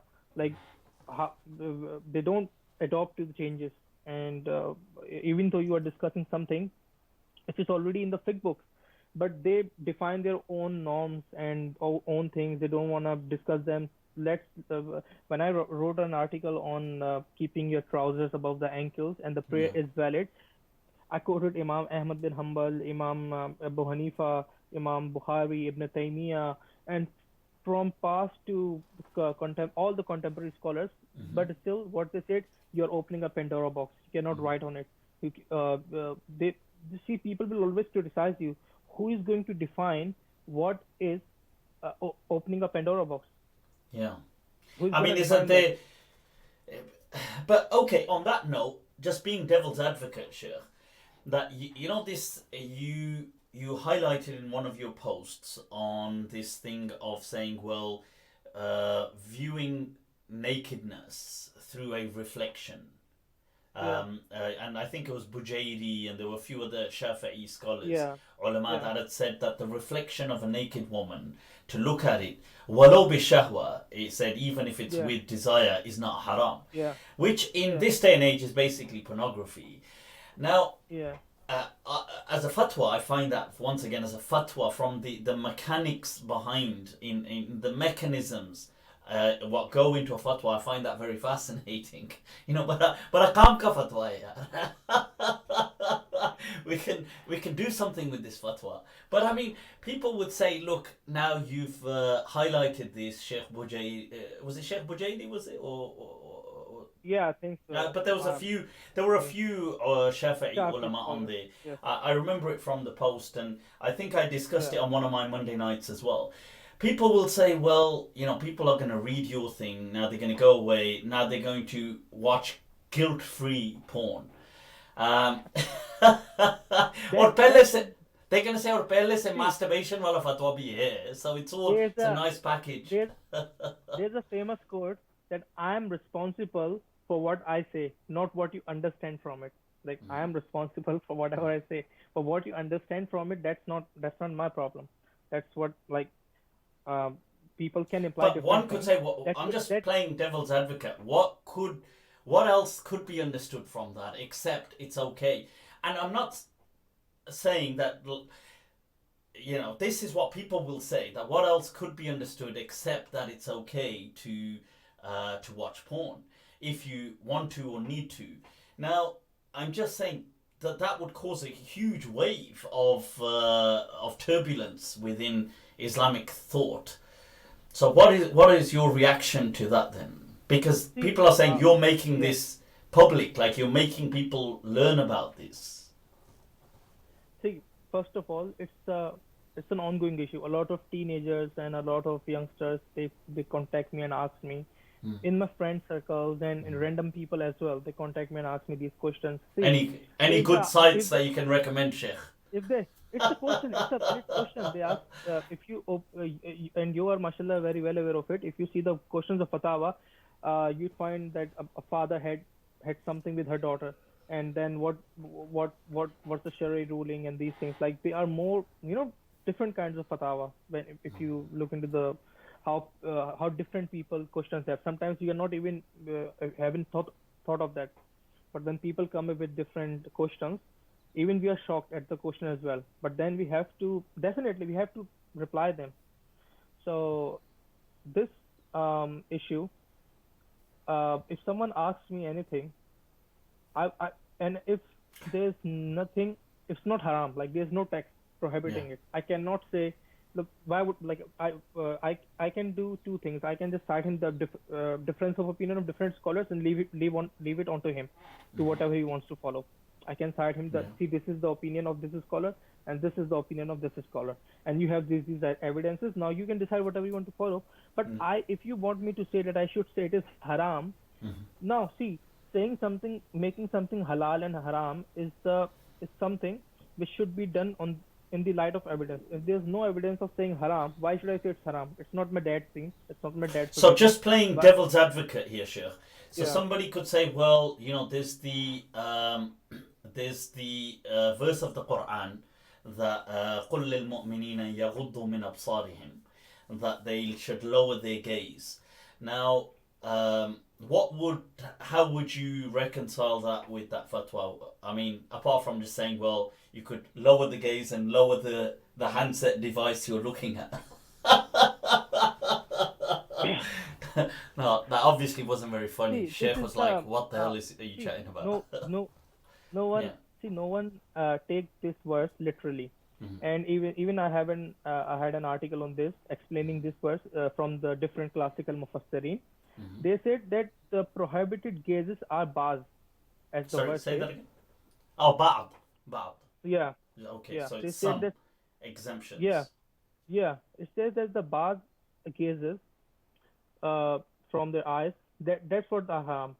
And those gazes, the mufassirin have said, I think majority of them have said, those are the lustful gazes. Not that merely you're looking at a woman, it becomes haram. So that are the gazes that you should not be looking at them. But here comes the catch. The problem is that looking someone face to face as naked and looking a reflection, a movie of it. See, this is the This is Shafi the jurist, yeah. and even I quoted it from Ibn Qudama, and they Yes, have you did. said Yes, there is yes. a distinction. There is a clear distinction. Even Sheikh Saleh Uthaymeen was asked, when we say the female anchors and watch TV news, so Female female anchors, ankles. female Oh, anchors, anchors, anchors. I thought yeah, female ankles. anchors, I thought your ankles can't say again. I thought why is it female yeah, ankles that we're looking at? yeah. So the Okay. female Mm-hmm. anchors in the TV, Mm-hmm. they appear without any hijab, niqab. They have done makeup and things like that. So Sheikh Uthaymeen was asked whether it is permissible to watch such women on TV or not. So he made a distinction that there's a different looking someone at face to face and looking someone live, Who like said that? Sheikh on Saleh reflection. Uthaymeen. Uthaymeen said Yeah, this. Sheikh Saleh Uthaymeen. So he said it's not क्या the बात है Uthaymeen की, huh? Uthaymeen it say his fatwa also on YouTube that up to about 3% alcohol in drinks is yeah, halal yes, as well. of course. Also Sheikh Saleh Uthaymeen supports Uthaymeen! or Cheers! any. No, No, yeah, I'm joking. we've already got a fatwa of scholars from Kufa, their ijma of Kufa scholars, to have nabiz, and despite the content of 18 or 20%. So uh, Is that what they say? 18%? that doesn't, like they said, the scholars of Kufa, they just said only other than the actual khamr, Yeah, yeah. that Yeah, yeah, yeah. wine grape, everything is halal, right? Yeah. And Sufyan al-Thawri and many of the Salaf, they would drink it before Yeah, yeah. praying salat, Yeah. and they would even go to the walima unless there was nabiz in it, right? Wow, So you see that, you'd get on with those kind of imams. um, if a person came to take hadith from Imam Waqi ibn al-Jarrah, and he said, narrate me the hadith, or teach me. He said, I wouldn't narrate you unless you bring me a glass of napees. Uh, so, so, so, that's so that's imagine having a honey cane and teaching hadith nowadays, and at the time of the Salah. So, toba toba toba. No. so So coming back to what you were saying, Sheikh. So this making a distinction between the real and the virtual. So you're saying, well, when the woman is not in person, or the man, arguably, is not in person, it's a picture image. And because it's not real, although it's a reflection, reflection. yeah, so Yeah. the ruling, you're saying that's a vital distinction, a crucial Yeah, distinction. you have used this reflection thing in the real matters of talaq and nikah and hurmat al-musaharat, these things. All the jurists, they have differed. Even the Hanafis, they have differed. Although they have said it's haram to look at it, but they have differed. Looking even in the hurmat al-musaharat issue, that if you look into a reflection or picture of someone, and rather than looking them Oh, lustfully and actually. so what do they say they draw a So distinction? they have made a distinction. All the fuqahas, like, they have made a distinction. Oh There are wow, difference between looking that's person. fascinating. That's fascinating. So see, there are two things. See, if a woman is naked, right? Let's say half naked, or she's in Islamically, if a woman is not a Muslim woman, it's not fulfilling the minimum requirements of hijab, then definitely she's naked. Doesn't matter if she exposes her private parts or she exposes her neck. So it's Islamically, it's the same thing. If she's exposing her neck, or she's But like, I mean, Sheikh, but there is a distinction between, let's say, the core aura, like core. Obviously, private parts will stimulate yeah, people, by seeing them, as opposed to, let's say, just seeing her hands or her forearms, for example. yeah, Well, yeah. yeah, sure. Or with men, I mean, same thing. I mean, So yeah. hmm so if a woman, a Muslim woman, if she's not covering, you are going outside, and I'd like to bring a university professor. He asked me that he teaches in the university, and in the university they have both male and young females, and they come up with makeup and with perfume, and he gets attracted towards them, like, getting sexual feelings and things like that. It's a natural thing. So he asked me, should I leave my job? Should I stop teaching in This the is the university? universe. This was in Pakistan or in Australia? I'm it's since I was in Australia, like, Oh right, okay, sure. so yeah. So No, the guy no, asked sorry, me, no, I meant the guy, not you. I meant the guy. He was in Pakistan. no, he was overseas, not here. Okay, The sure, guy, sure, sure. university professor, he asked me that whether should he quit teaching. So I said to him, see, that if someone is not covering herself, it's not your duty. You can, if and what you can do, you cannot all the time, you cannot lower your gazes and teach her. If someone, and this is the fatwa of some contemporary scholars as well, if a woman is not covering up, that's not your responsibility. Definitely, you But have Sheikh, to some people would argue here that that's fine. Many of the ulama, Sheikh Dadu today, Muhammad, Walid al Hassan Dadu, many other people have said, look, like you mentioned, yeah, seeing women, TV anchors or actresses or women around you, that this is not haram because that's how their culture is, that's how they dress. They're not Muslims. But the issue here is that people would say that these fatawa, like some of these Shafi'i jurists, and I think Ibn Qudama, like you mentioned, they say that yeah, even if you look lustfully, they say walo bishahwa, even if you yeah, are lustfully looking, because it's a reflection and it's not the yeah, real thing, yeah, it's not haram. Um, I mean, so this is the distinction people would come back with. They're yeah, saying we are talking about lust here, though. yeah. Of course. See, if you want, if I see, there are of course two different opinions. Those who say it's haram with the shahwa, others say it's not haram. Yeah. No, it's allowed, even it's with the shahwa. So if you follow, see, both sides of the scholars have their own evidences, right? So it depends what principles you're following. It's not my fatwa. Mm-hmm. It's not something I have made it halal. It's Yeah. already in the fiqh books, It's right? already in the fit books. So Okay. it's already in the fiqh book. So and in one thing more, it's connected with this matter Mm-hmm. that can if a non-Muslim woman in Islamic society, is she obliged to cover herself? Is she obliged to the way of Hassan al-Basri, Ibrahim al-Nakhai, and I think it was also the opinion of Sufyan al-Thawri Mm-hmm. that it's not I've always you taken cannot a force her. liking to Sufyan Thawri, by the way. I've always You, found him you, amazing. He had a good sense of humor, I've read. But sorry, yeah. carry on. Yeah. So you cannot enforce the non-Muslim women to cover themselves up. So therefore, they were asked it was asked from Imam Hassan al-Basri that we see the bellies of the non-Muslim women as they are not covered up. So What cultures were they? sorry, What cultures was that? Like Iranian, like as in Persians, I or think what? they were Or Indians? the people of I think they were the Ahlul Kitab. I think the people of the Christians and the Jews. Or You I know don't know what? what What's fascinating on a very side note is that I yeah was just reading just yesterday.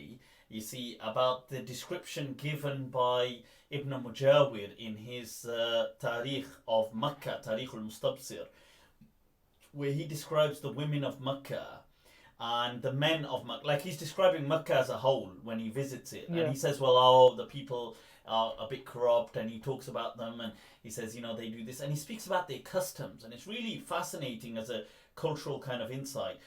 And one thing he goes on to say, well, he describes women's features, and he says that the women of Makkah seem to have a large, purposely. He says purposely yeah they seem to have a large derriere, shall we say, a large behind, and they like that.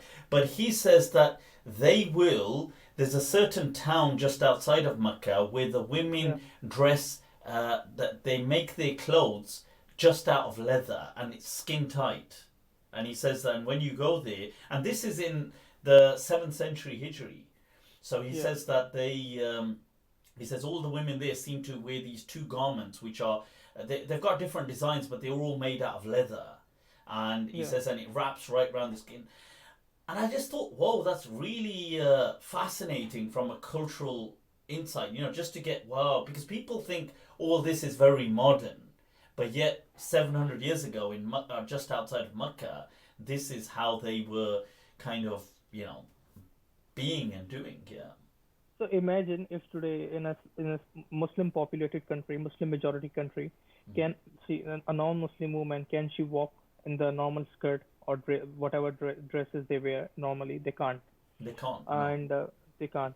And Hassan Basri, when he was asked, looking at the bellies and the hairs of the non-Muslim women, so he said it's fine. There's no problem in that Yeah. because and that's about seeing them live face to face, physically, not virtually. Mm.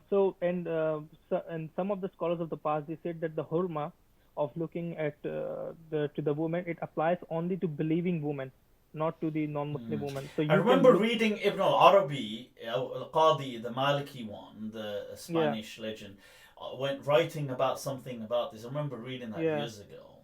And Imam Ahmad was of the same view, that he was of the view that the Ahmad ibn Hanbal. prohibition. Ibn Yeah, Ahmad Hanbal. ibn Hanbal. Yeah, Yeah, he okay. abstained from applying the same prohibition of believing women to the non-believing women. So technically, if even if they are naked, right? Even if they are naked, walking naked, life to life, it the hurma does not apply to them. It only applies to the believing woman, and they took evidences from the Quran as well. Sufyan al-Thawri, the call of Sufyan al-Thawri, I think it's in Tafsir ibn Kathir, and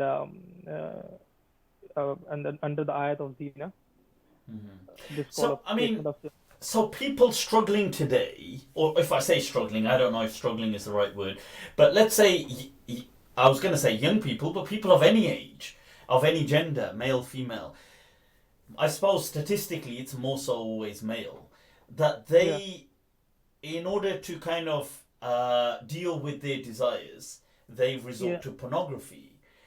Are you saying that in that sense, that is an outlet for them? Is this what you're saying? I think uh though like you understand the fiqh, so when we use terms like haram Yeah. and it's when you say nahi, it's prohibited. There's a Yeah. difference saying that it should not be done, and Mm-hmm. something it's haram with the qat'i evidence. So, like Imam Ahmad bin Hanbal, when he was asked if muta is haram, he said, "I don't say it is haram, but I dislike it." Oh, did he Right? say that? Yeah, he Wow. said that. Okay, send So, me that quote. Okay, because I'm looking into so mut'a with the whole all thing. the there's In so addition to any other interesting websites, What's happening, Sheikh? What's happening? No. yeah. So okay, I didn't So realize he so said he said, I don't say that it's haram, but I dislike it. So the that. prohibition of, he said he said I tried it a couple of times. Maza nahi aaya. and even the Hanbali scholars, they have said, I think, under the commentaries of this statement, that it could mean that it wasn't haram according to him.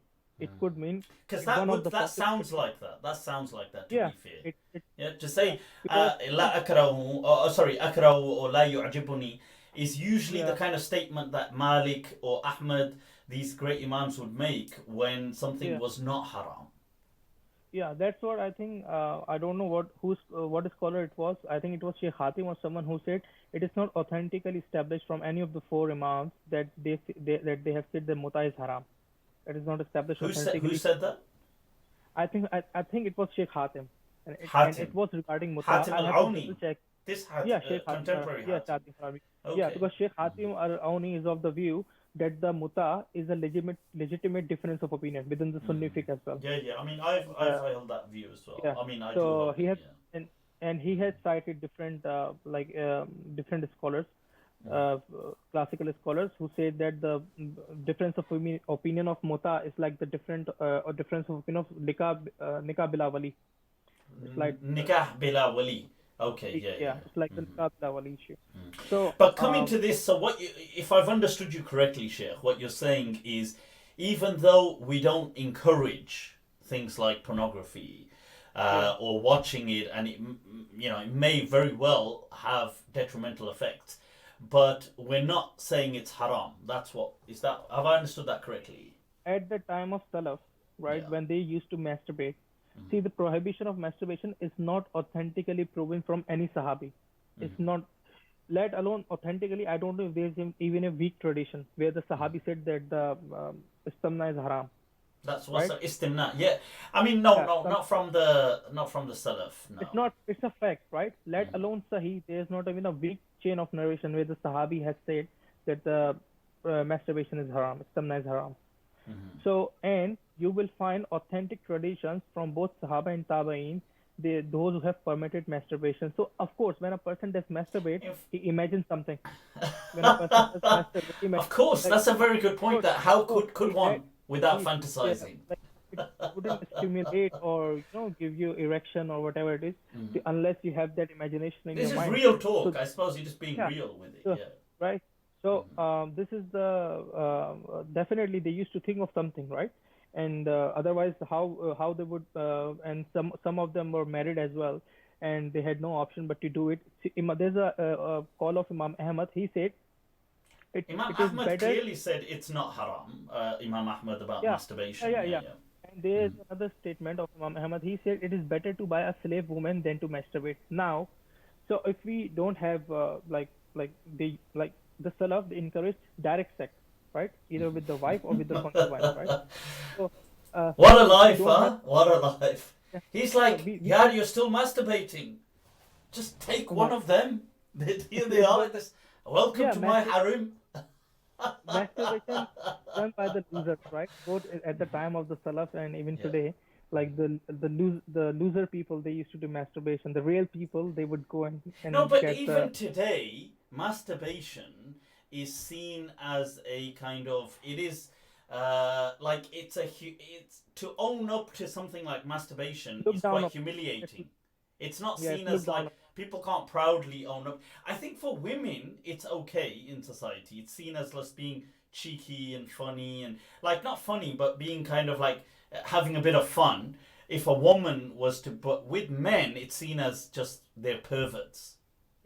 There is this kind of demonization of men's sexuality in modern contemporary societies. See, they don't have any evidence for the prohibition of masturbation, They have only one evidence where the Prophet encouraged to fast. When he was asked if you do not have any means to marry, so see, fasting is done in the morning time, and normally people they masturbate at night time and they eat something and they just travel. what what Normally, what time they do what it? It's what at what people it's 9 a.m. Woman, the food is late. Don't you know? After this, I usually masturbate. so they do not have any evidence for the prohibition of masturbation. There is no evidence. So even Allama Albani, when he gave a fatwa that masturbation does not invalidate the fast, he was Yeah, yeah, criticized I've read for that. that And there fatwa. was another opinion of Allama Albani which is not recorded, but it's I think it's fatwa he said in some gathering, but it wasn't recorded, or someone may have that recording, but it's not out public. That smoking does not invalidate fast, right? Smoking, yeah. So yeah, Wow, so that's very interesting. Do you have I'll, access to that private one? no, I don't have, and I think now they wouldn't give it to me, Okay, because I was because going to say if you do have it, send it to me. because WhatsApp it to me. if they gave it to me, it will be public next day. You know, there's a good reason why your parents named you Kashif. कश Yeah, पर्दा फाड़ देता है हर चीज yeah. का. To kashif is to remove, You to know, remove the Qazi, covers. yeah, of course, of course. I think names have a reflection on your personality as well. And Qazi Shokani had a whole risala on the permission of masturbation. And when I was in Pakistan, when I came to because Ahl Hadith love Shokani, they Yeah, love yeah, yeah. Shokani. Shokani is That amazing. Anyway, I love Shokani as well. I mean, yeah. yeah, yeah. So when I had this risala in my hand, because we had a conference in Karachi, And sorry, and not to disturb you, but there was a question by Claire about that. All this discussion, it does include women as well. It's not just for men. All these rulings that we're saying, these are equally for women as well, as in yeah, masturbation and all these they are things. That's what. equally as well. And in fact, Ibn al-Arabi al-Maliki, Mm-hmm. in his tafsir, Repping the he, Malikis, yeah. he clearly mentioned that the verse of this the verse from where they deduct the prohibition of masturbation, he says it only applies to men. Women are exempt from this prohibition. The word like this verse does not include women. So so Hi, Ibn Arabi. when when anyone use because it says because that verse only exempt from with wife and concubines, right? And that verse talking about the man. Yeah, So yeah. when someone quote me that verse, I respond to him, where is the prohibition of where is the evidence for women that it's haram for And them to doesn't masturbate? Ibn Qayyim, I believe it's Ibn Qayyim's, isn't it? Bada'il Fawaid. But doesn't he Yeah, bring fatwa of the Hanabila mentioning that yeah, women using kind of like fake penises cucumber and and things things like like that. this, yeah, Yeah, using certain fruits cucumber. or making Yeah, something out of dough. This kind of, he yeah, said that they make these kind of fake penises and they yeah, use that for sexual pleasure. He's the Hanafi yeah. fatwa. I think he's quoting Ibn Aqil and others saying that that's not haram. And Ibn Hajar Asqalani in his Fathul Bari, he has stated that some of the Hanafis, and there was another one. I think some of the Hanafis and Malikis have permitted masturbation. Ibn Of Hajar course, of Asqalani has course, of course. cited. Because I He has never cited. bought that. You know, when they asked, they quote Imam Malik. Imam Malik just simply rebuked the person. He just said that, what is this? When they say they asked Imam Malik about Jald Umaira, which was a kinaya kind of metaphor for, and it meant kind of like Yeah, whipping. It meant lashing Umaira. I don't know why Umaira yeah, was named for that, but and Imam Malik kind of just says that, he kind of just has a disdain.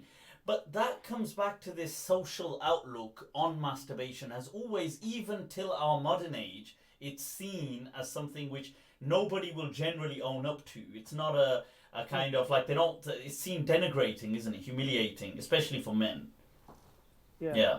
And what's It- interesting is some of the Salaf, not to cut your point, but didn't they also say that we used to command our youth to do it? yeah, you do it. Yeah, Ibn Hazm brings that, doesn't he? Yeah, Yeah. yeah, yeah. That he brings that, and it's also in the Musannaf of the Razak and Ibn Abi Shayba. He says it would help them keep chaste and keep Yeah, pure. yeah. It would keep them off from their desires, and this is why the muta was legislated.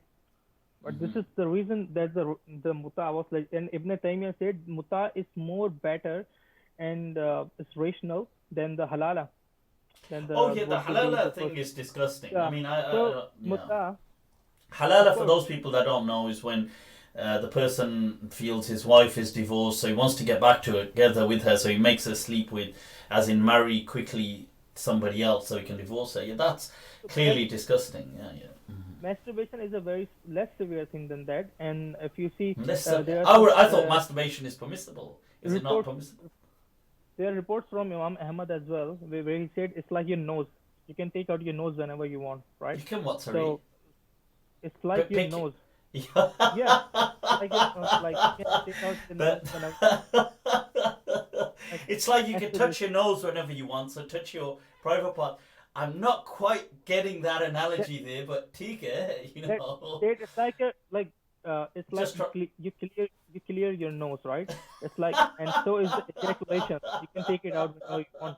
So this is one of the reports from him as well. So Can't you? uh, Are you disturbing me? Can't you see the way I'm clearing my nose right now? I'm just clearing my.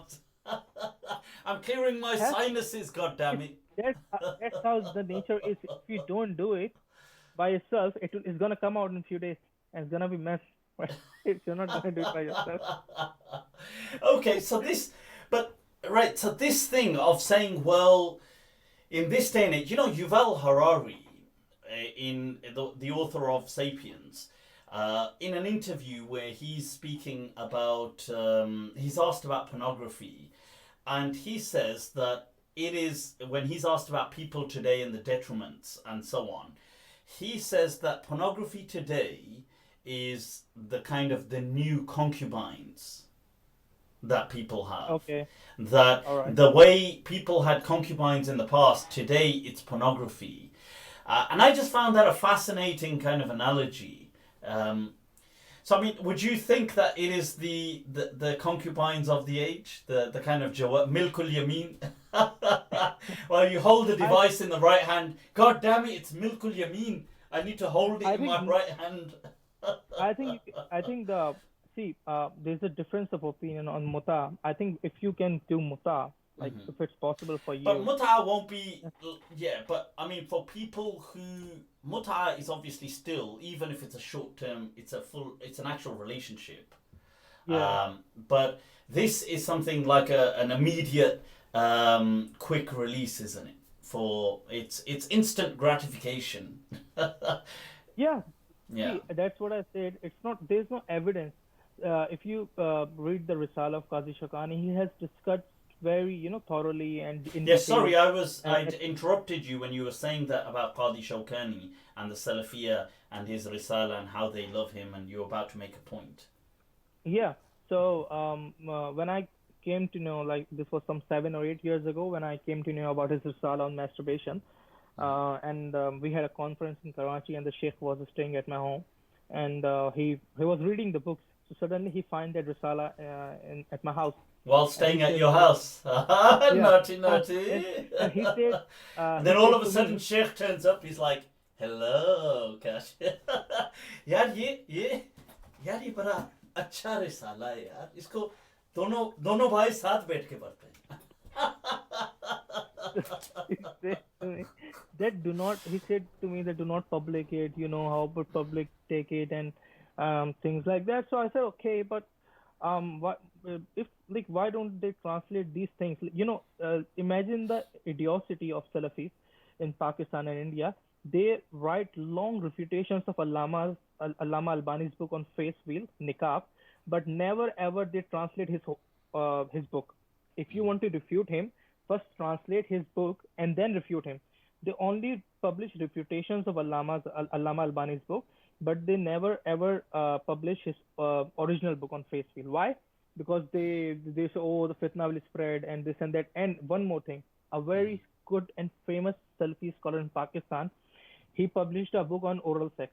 That oral sex is halal, right? Salafi scholar. You know what happened the next day?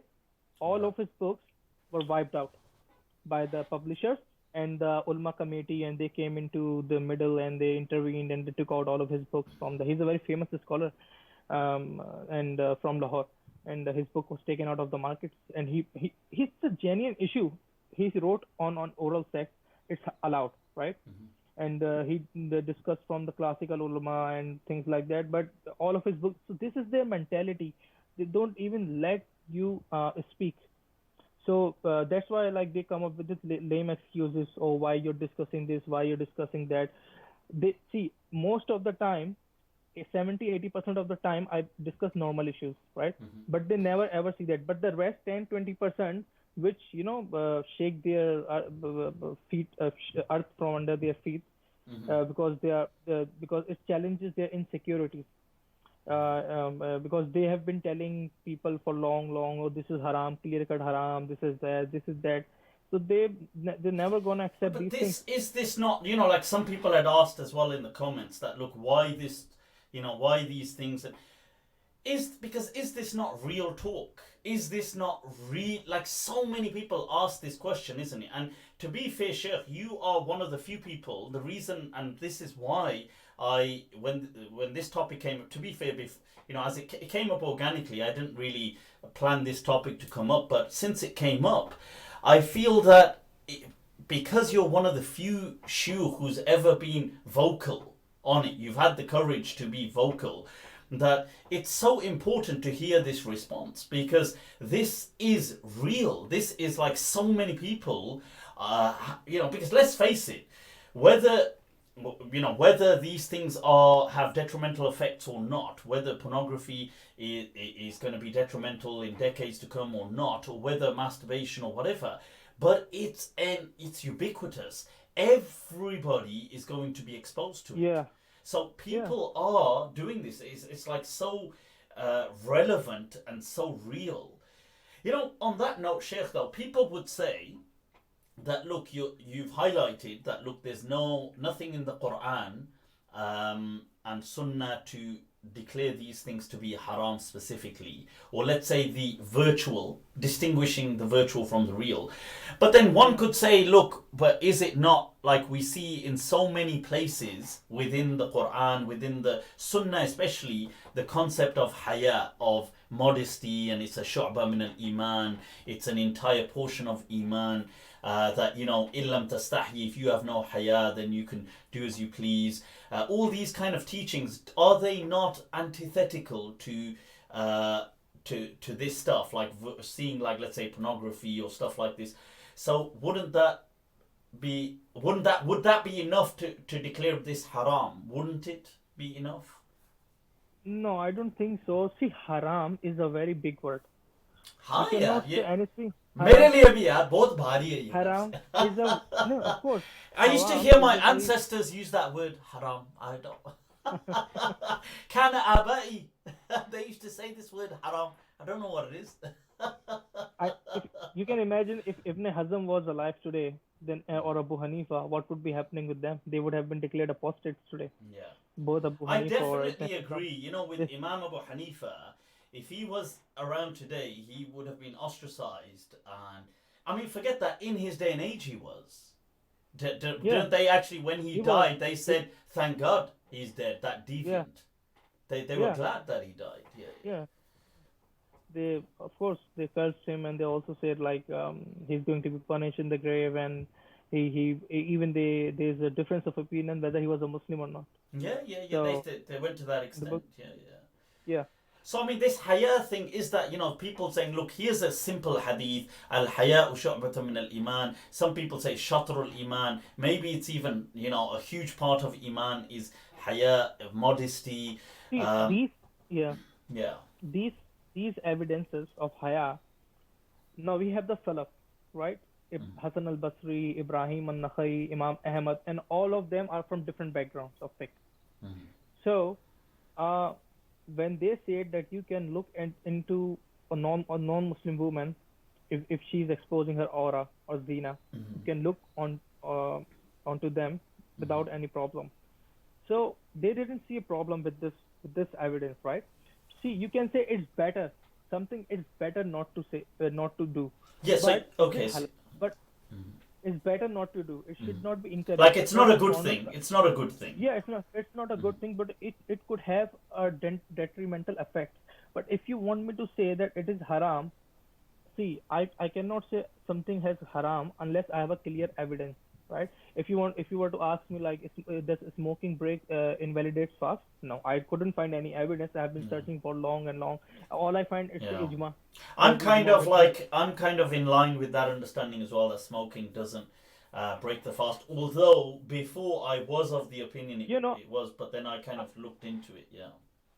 one of the companions of the Prophet, he was of the view that ice cubes or ice, because ice was not very was not something normal back in the days in Arab at the time of some companions. So he would say that eating ice cubes does not break fast, does not invalidate fast. Sorry. He was of this opinion. Would he say eating or just placing in the mouth? No, eating it. It's Eating authentically it? established. It's Yeah, okay. eating the ice. And there were other companions used to be with That's a him. companion. That's a Yeah, companion. the companion of the Prophet. That's a companion. And the other companions of the Prophet would not rebuke him, because he would directly take evidence from the Quran that the Quran prohibits eating and drinking. So he would say that ice is not neither eating and neither it is drinking. So he would eat ice cubes during the fast So, in Ramadan.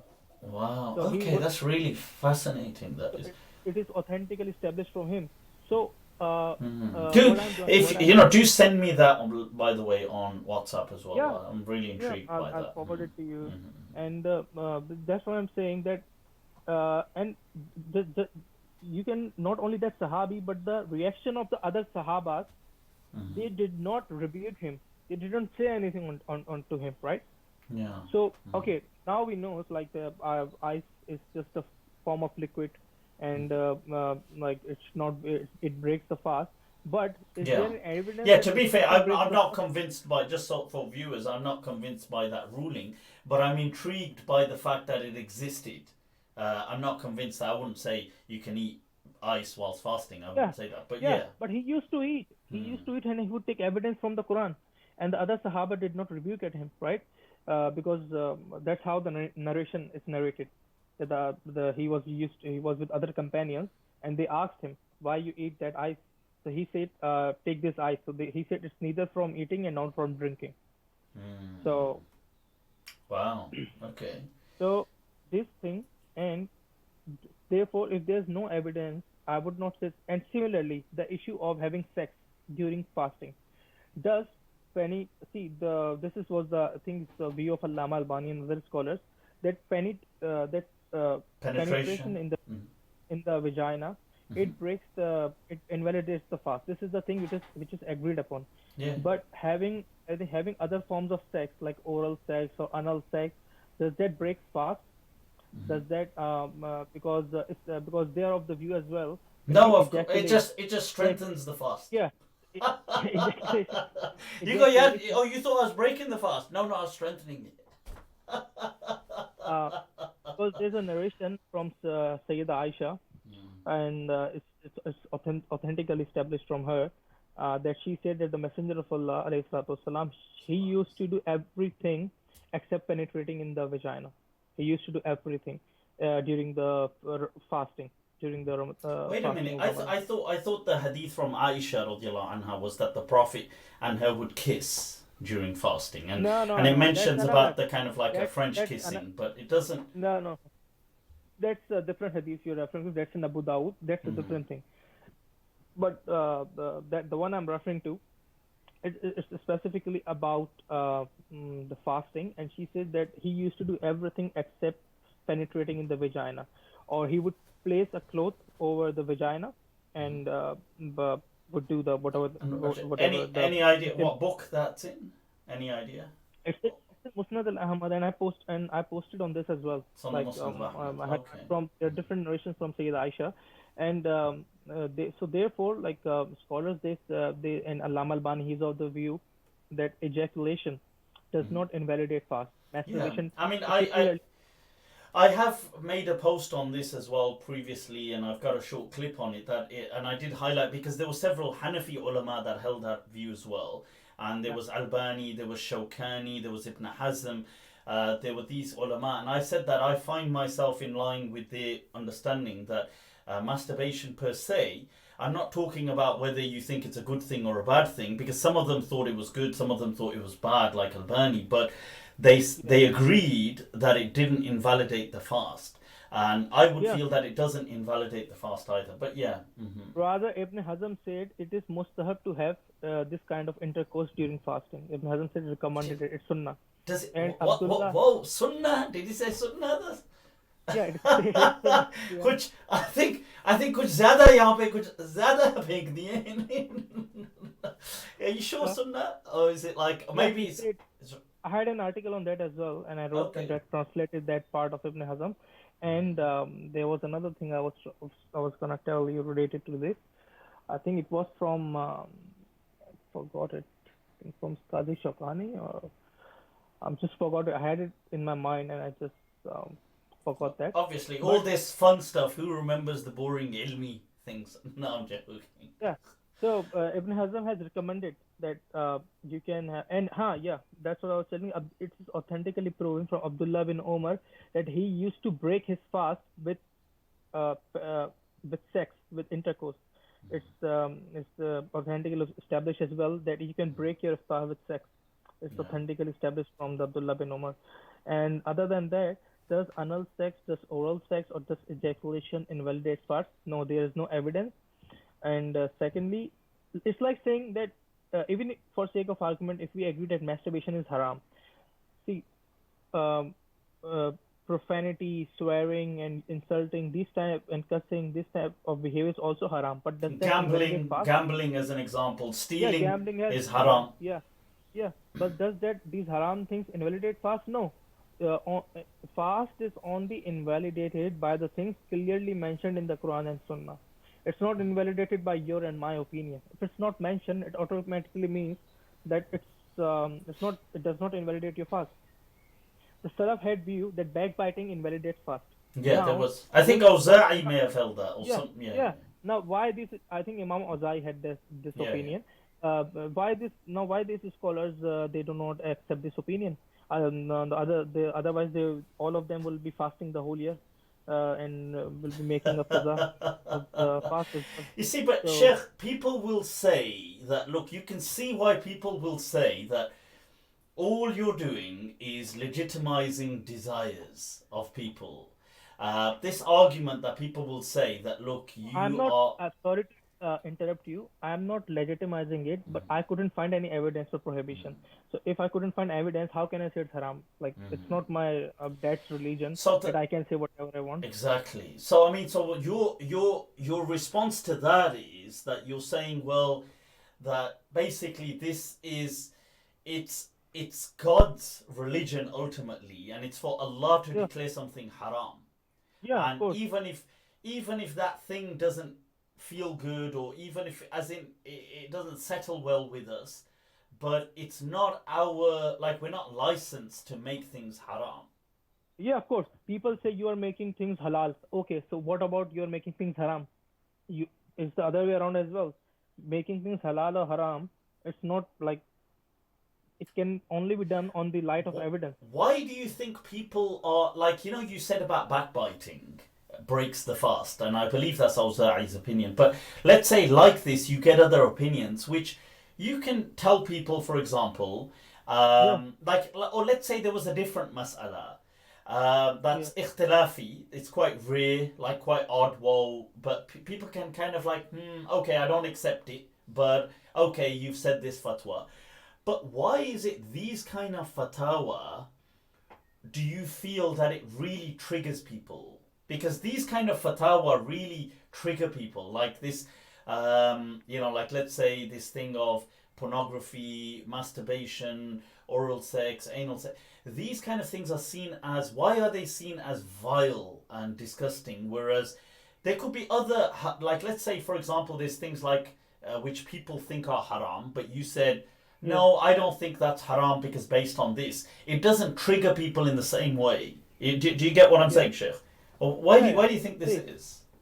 see, first first reason is that a lot of people ask me these questions, right? And they are genuine. They genuinely face these things and they ask it.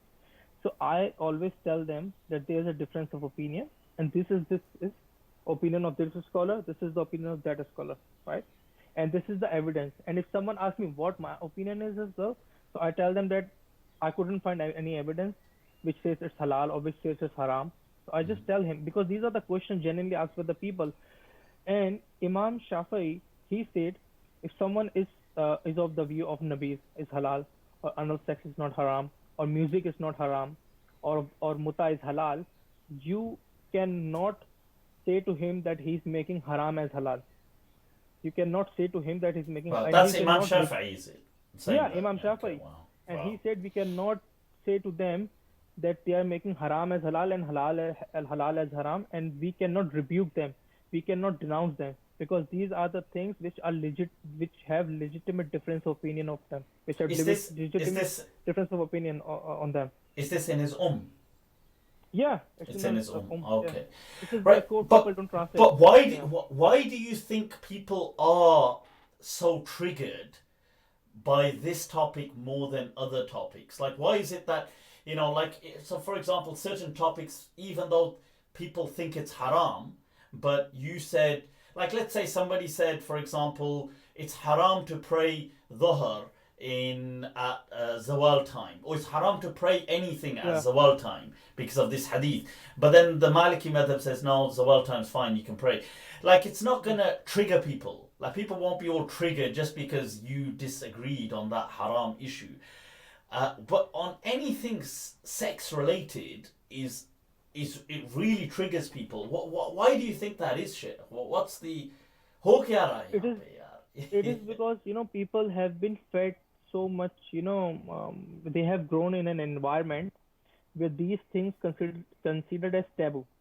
You cannot, in Pakistan, India, like women cannot even say that we are having menses. They cannot even name it.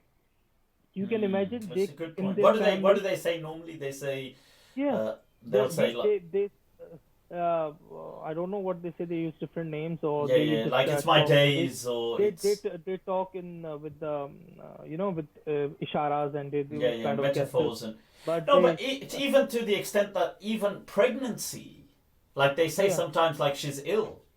They will say yeah about a woman she's ill, bimar hai, as opposed to saying yeah she's yeah pregnant. Isn't that like, because it's seen as like, oh my yeah. god, like you can't even say the word Women pregnant. the Indian Pakistani society is like that. Even if they are pregnant, if they are go out for a walk, or even if they go out for a normal walk, even if they are not pregnant, they look down upon that why this fitna is going out, and this is the mentality of the people.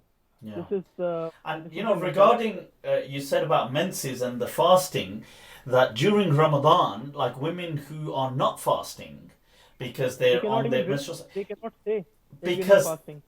if they cook at home, like let's say the neighbors can see they're cooking, but it's Yeah, women, or let's say they see this woman drinking something or eat, what they would, because by that the other people would know she's menstruating, and yeah, therefore this is an embarrassment, isn't it? Yeah, I've yeah. come across this. Have you Yeah, noticed that? Yeah. they shame people. They Yeah. shame, they make fun of it, they mock at it. This is how the society, this is how our society is. So do you really expect them to touch topics like this? The scholars, they when they ask for the oral sex, the contemporary scholars, they say it's the thing which dog does, which is done by a dog, Which is what? which is A dog. which is done by I a think you dog. said doc. A Yeah, doctor dog, does. not the I dog was this about to time. say, यार ये Not the कौन से doctor हैं? uh, How do we uh, sign up to this health service? this is because This in is this is the Bupa plus plus. this this is this is the way of the kuffar. This is the way of the non-Muslims. So imagine if like the scholars, the classical scholars who have discussed about oral sex or Because kissing the which I've heard people say arguments like, "Oh my God, the tongue is used to read the yeah Quran." yeah Ibn Abdullah bin Abbas radiallahu anhu, he was asked that can we place the mushaf and read over the same bed where we have sex? Who said this? He Sorry. said Abdullah bin Abbas. It Abdullah was ibn asked Abbas from radiallahu him anhu. that can we read the Mus'haf by placing on the same Mus'haf, by placing the Mus'haf on the same bed where we have intercourse. He said there is no harm in that. You can do that. There is no harm in that. Of course, yeah. So these is the stereotyping, and they have these things in their head like they don't want to hear about this. Otherwise, I don't see. And one more thing, Imam Bukhari in his Kitabul Ilm, he has brought the first narration he brought from the Tabai. I think it was Imam Mujahid, that two-person cannot learn and seek knowledge. One is a shy person, and the other one who is ignorant. And the and after this narration from Imam Mujahid, he brought a narration from a Marfu Hadith, where a Sahabiya, she goes to the Prophet and asks about her menstruation cycle directly from the Prophet. So Imam Bukhari, he's trying to prove in Kitabul Ilm that there's no shyness. There's you don't have to be shy. You don't have to haya when you ask learning the religion. This is what religion is. So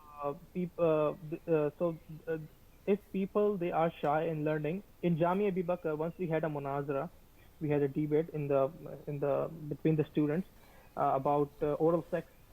So In Jamia Abi. yeah, in Jamia Abi, about an oral sex. I did my, And by the way, I did my exams with them, a BA with Jamia Abi, and I had a yeah, degree from them. Shaban bhai, he told me as well. So maybe got that we got that virus. There was some virus over there. I think we had it from it originated from Jamia Abi. Jamia So Abi. Yep. So and sorry, you were so, saying you were discussing this topic with them, or the yeah, students they were so discussing. there was a debate going on in the madrasa students in Jamia Abi, and those who said uh, uh, you cannot have oral sex is because the Prophet forbade touching the penis with the right hand. So I said, there's no problem. We can touch it from the left hand. What's the like? What, what, or you don't have, or you don't You have got to well. use it. I'm left-handed anyway. Or you don't, like you see, and then they said there's another reason. They said it's because it's najis, it's impure. That What's part it's impure. impure? I said The private that part is impure. yeah, the penis and the testicles, that they are impure. I said if it's impure, then इनको कटवा दो भाई. नमाज में लेकर कैसे नजिस चीज आप नमाज में लेके कैसे पढ़ते हो? If they are impure, It's cut it's them off. it's, How can you it's pray with like a some kind like really disturbed way of looking at the world, isn't it? Like this kind of thing of that seeing your own body part as impure and like how can uh, you pray salah with it? How can you offer salah with an impure yeah. part? In That's fact, isn't that the statement of Sayyidina Ali radiallahu an? You know, on the mas'ala of masjid zakar, if you touch your private parts, yeah, does your wudu break? And yeah, Sayyidina Ali yeah, said, "In kana najasan faqta'hu."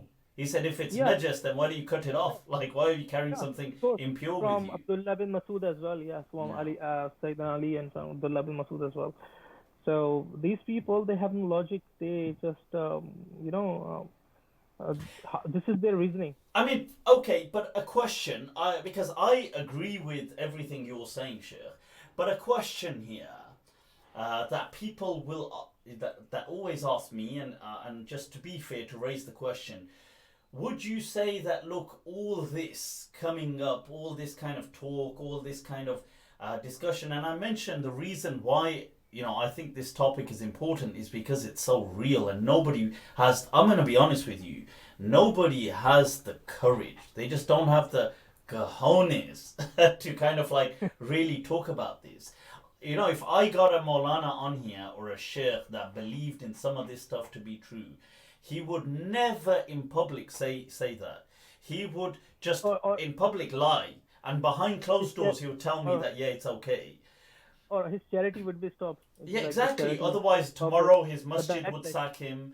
So His I don't. That's why I don't have financial conflict of interest. Yeah, I do exactly. I do my study. I do a full time job, and I do my study because I like it. I like to do it. Yeah, it's Like because I it's a love it. passion. It's my passion. It's a Passion, passion. exactly. I'm with It's you a passion. 100% sure. You I see, love. with me, Islam, this whole learning is a passion. It's a personal passion. Yeah. I'm not an imam. I'd never be an imam. I don't really want to be an imam anyway. I'd never be on time for the salahs. But I mean, I think like there's it's not my thing, and I'm being honest. People sometimes ask me about, like piety fatwas. I say you come to the wrong guy. I'm not like I'm some kind of pious person. I just love the heritage of this deen. And I love learning about it. I love researching it. I love kind of conveying what I know. But people would ask that, look, all this dialogue, bringing this out, right? And I know it's part of like what I answered before. They would say that, would you feel, since people are going to, let's say people who are going to watch porn are going to watch porn anyway. They're not going to say, well, oh, I watched MindTrap with Mufti and saw Shaykh Kashif and he said this and now I'm going to watch porn. They're going to do it anyway. Or people who are going to masturbate are going to do it anyway. They're not going to say, well, I happened to read Ibn Hazm's statement and therefore I started masturbating. But even Ibn Hazm would be like, whoa. He'll be like, dude, you need some serious help. So the issue is that there's a question that, look, since people are going to do this anyway, why are you putting this discourse out there by kind of meddling it, like by making it Islamic for them or legitimizing it? Is it not better to just let them get on with it and not have this out? Like, what do you get by making this knowledge popular, like by letting this out to the public? I think in this day and age, and Sheikh Hatim al-Arif al-Auni, he has a detailed article on this, on hiding the knowledge. And he also said the same thing. In this day and age, you cannot hide anything from anyone. All the books are just a click away. Anyone who knows a little bit of Arabic or Urdu or English, you can find a lot of stuff like this. Now, what happens is the people, they get, they get mutanaffir. They get, they started they liking the scholars for not telling them the truth. If I'm helping someone with his problem, I think it's better rather than I should keep quiet and should not tell him what is supposed to be is of benefit. One more thing, see, there's an issue of the Talaq, where the opinion of Imam Ibn Hazm and other scholars like Imam Bukhari, that if there's no intention of Talaq, even if we pronounce it, it does not occur, not a single one, right? Yeah. And this was also the view of Sheikh Muqbil bin al-Hadi from the Salafi scholars. Yeah, I would argue in many ways Imam Malik, although some people might interpret it differently, but I would argue because in his fatwa where he says, when he's asked about by the person who said anti-Talaq thalathun, and he wants to go on, say something, like he begins the sentence, says that part, and he says if this, but then he just changes his mind and he doesn't complete the sentence. Like he wanted to say you are divorced if or when this happens and when so and so, but as he starts saying when this, then he thinks, oh no, leave it. He's asked that, does that talaq happen? Because he's already said the word you are divorced when, and Imam Malik said no, that it doesn't happen because he didn't because what he meant to say was the whole thing, and he stops. Yeah. So I would argue the same thing with Imam Malik, but yeah, sorry, carry on. Yeah. So see, now let's take the example of the punishment of the sodomy, the act of sodomy. Wow, that jumped from talaq to sodomy. No, I'm giving just examples. I'm just giving examples. See, Abu Hanifa was of the view that there's no had, there's no Shari had, Islamic legal capital punishment on the act of sodomy, right? So Ibn Qudama and other scholars, they said Abu Hanifa has opposed the ijma of Sahaba on this issue, right? Who said that? Sorry, Now, Ibn Qudama. Ibn Qudama, Hanbali. Yeah. He said Abu Hanifa has opposed the ijma. I'm just giving you one example. Yeah, sure. So see, Hanafis, they defend Abu Hanifa by hook or by crook. Yeah, no, of course. This is not that. And when Salafis, they attack Abu Hanifa in India, Pakistan, that Abu Hanifa was trying to legitimize the sodomy. He said there's no had on this. If you do it with an animal, there's no had on that. Now and Hanafi Maulvis do this in their madrasa as well. A lot of them, they like a lot of them, they get caught.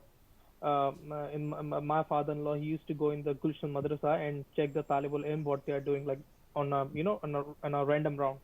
So Just make sure they're safe and stuff. Yeah, Okay. they are not doing the stuff as well. And recently we got a lot of videos from the madrasas as well about they are doing with with the underage children, and like it's an abuse. And the children, they get traumatized. They Of don't course, speak it's up, utterly and then they disgusting the stuff that goes on in some of these madaris. yeah. So these things, okay, when Salafis attack them for these things they do in madrasa and they relate it with the Abu Hanifa's fatwa, they say no, he was not mean for that, this and that. So uh, all of these issues, it's up to you. You can either misinterpret it or you can interpret it in a positive way. You can also interpret all the fatwas in a negative way as well. And I'll tell you an interesting story. A Salafi scholar, he was caught doing this, act of sodomy. A Okay. PhD scholar, Oh, and PhD. I yeah, love that piece of info. That just made it that bit more interesting. It's not just a so normal Salafi scholar. It was a scholar with a PhD. and Emphasis on the D. and and what happened was then they had this Sharai Adala within their own Jamaat, and I'm Okay. not Wow. naming this it's that the name of that Jamaat because it's banned currently in Pak in because it's you know Obviously, yeah, yeah. blacklisted Jamaat. Okay, So, sure. so, so, um, so what happened? The Mufti when they had this Adalat and the justice system, and the professor, the PhD professor was brought for this act. So the Mufti, he didn't want to punish that was a scholar. So they used the fatwa of Ibn Hazm and Abu Hanifa, and they said all the narrations of this on the had on the act of sodomy are weak. Are They all are weak. So they use this fatwa, but normally in their fatwa they said, oh no, whoever does this, kill the person and the one who does it. Matlab, it has to be in an Islamic court, of course, but this is the punishment. It's the prescribed punishment. But Abu Hanifa and Ibn Hazm, they didn't have this view. So it's up to you. You can say, oh, that guy was gonna do the sodomy anyway. Now you have provided him the Islamic legislation that he's gonna do because there is no punishment. No, he was gonna do that with his goat. Now he's gonna do it anyway. So Goat. Is that like an yeah, acronym for the greatest of all I, time? I have He seen goes, yeah, people you're the doing this. greatest of all time. I I I have mean, seen you're my people doing goat. that in Pakistan. In Pakistan, I've seen people, with they're doing this stuff. So that's with chicken as well, and that's how I know a Chicken. guy with chicken with the chicken diet.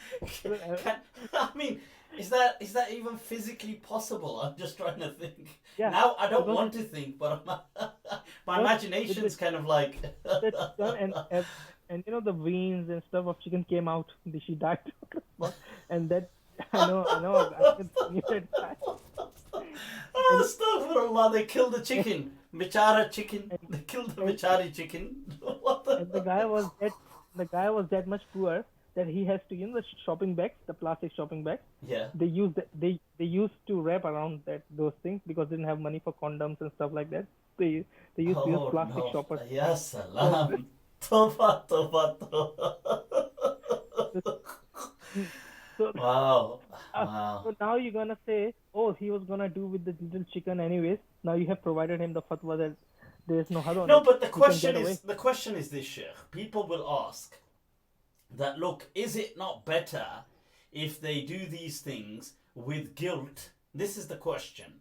With guilt, therefore they would try to redeem themselves by asking for tawbah later on and doing istighfar. Let's say they will repent later on. Or the question this way, that since they're doing it guilt free, there's no, a person is going to be happy with themselves. I mean, not just in the moment, even afterwards. And this is, what do you say to that argument? See, of course, if you see, of course, when we about talk about pornography, I often say, according to the most of the scholars and according to majority of them, or according to the scholars in general, it is haram to watch pornography, right? So you shouldn't be watching it. But when we discuss academically, is there any evidence? Is there an evidence? It's like the statement of Imam Ahmad. Like I don't say the muta is haram, but I dislike it. Mhm. So because he couldn't find evidence for it, for the prohibition of muta. So I'm not encouraging people to go and subscribe the I don't know the Johnny Sins page and stuff like that, but you know Guru Johnny Sins का नाम भी आ in गया. Pakistan, they are in these days they are making memes. They are in Oh of yeah, Johnny yeah, Singh. They yeah. are making a lot of memes on my in my page. A lot of my Pakistani friends they are making a lot of memes on this, and they often tag me to the memes. And then I got to know, bhai, okay, bhai, ye to he's a master chef. You see, So what I wanted to say was that this thing of guilt, anyway, this thing of guilt, first of all, if some scholars have said something is not haram, and you quoted Imam Shafi'i earlier on saying, look, when we believe something is haram, but some people don't believe that thing is haram, like let's say nabidh, an alcoholic kind of drink, yeah, most people believed it was haram. Abu Hanifa, Sufyan al-Thawri, these people didn't believe it was haram and they used to drink it. yeah, Now, you can't, Imam Shafi'i is saying, well, you can't impose your opinion on them. The, yeah. the thing with that in mind, is guilt a good thing anyway? I'm just asking, what are your thoughts? Like, this thing on guilt, this, like, we guilt trip people into being good people. Is this the way Islam teaches that we should be guilt tripping people to be good people? I think it doesn't work, and if something is not naturally declared haram by Allah Subhanahu wa Taala, then it's not gonna work because it's not natural. Otherwise, it would have been mentioned straight away in the Quran, like zina, riba, things like which are mentioned in the Quran, like the principles of Amr bil Maruf wa Nahi al Munkar mentioned by Imam Ghazali.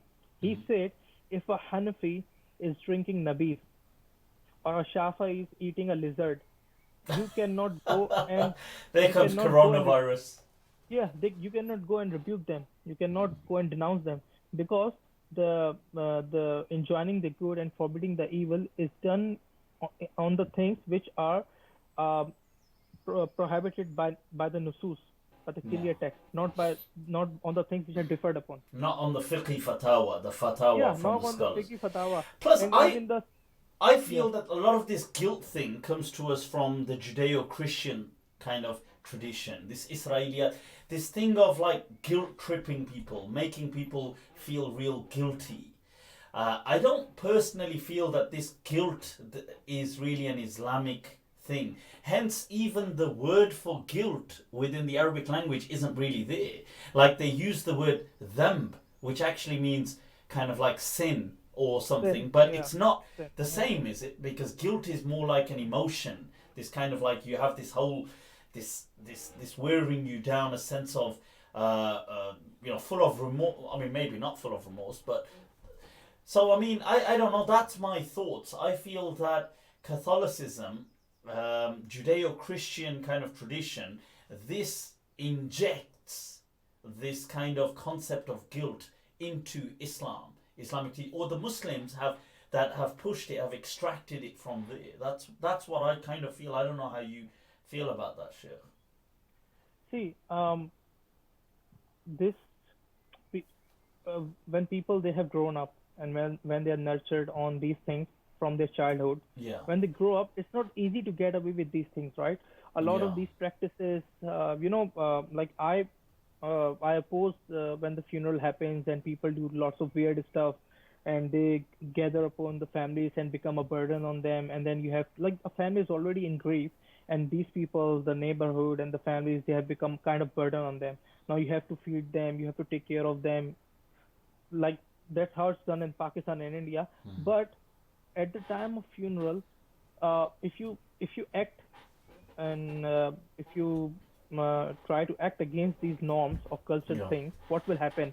The reaction of the people, it will be so much harsher than that, and you definitely like people are coming to attend the funeral and to Yeah. to pay condolences, and Tradition then is is you so cannot hard to kind of really. it sometimes it's hard. So that's why even some of the Salafis scholars they said to me in Pakistan, like this is not the time, because what happened once, a guy used to be Hanafi Barelvi, and the both husband and wife they become Salafis.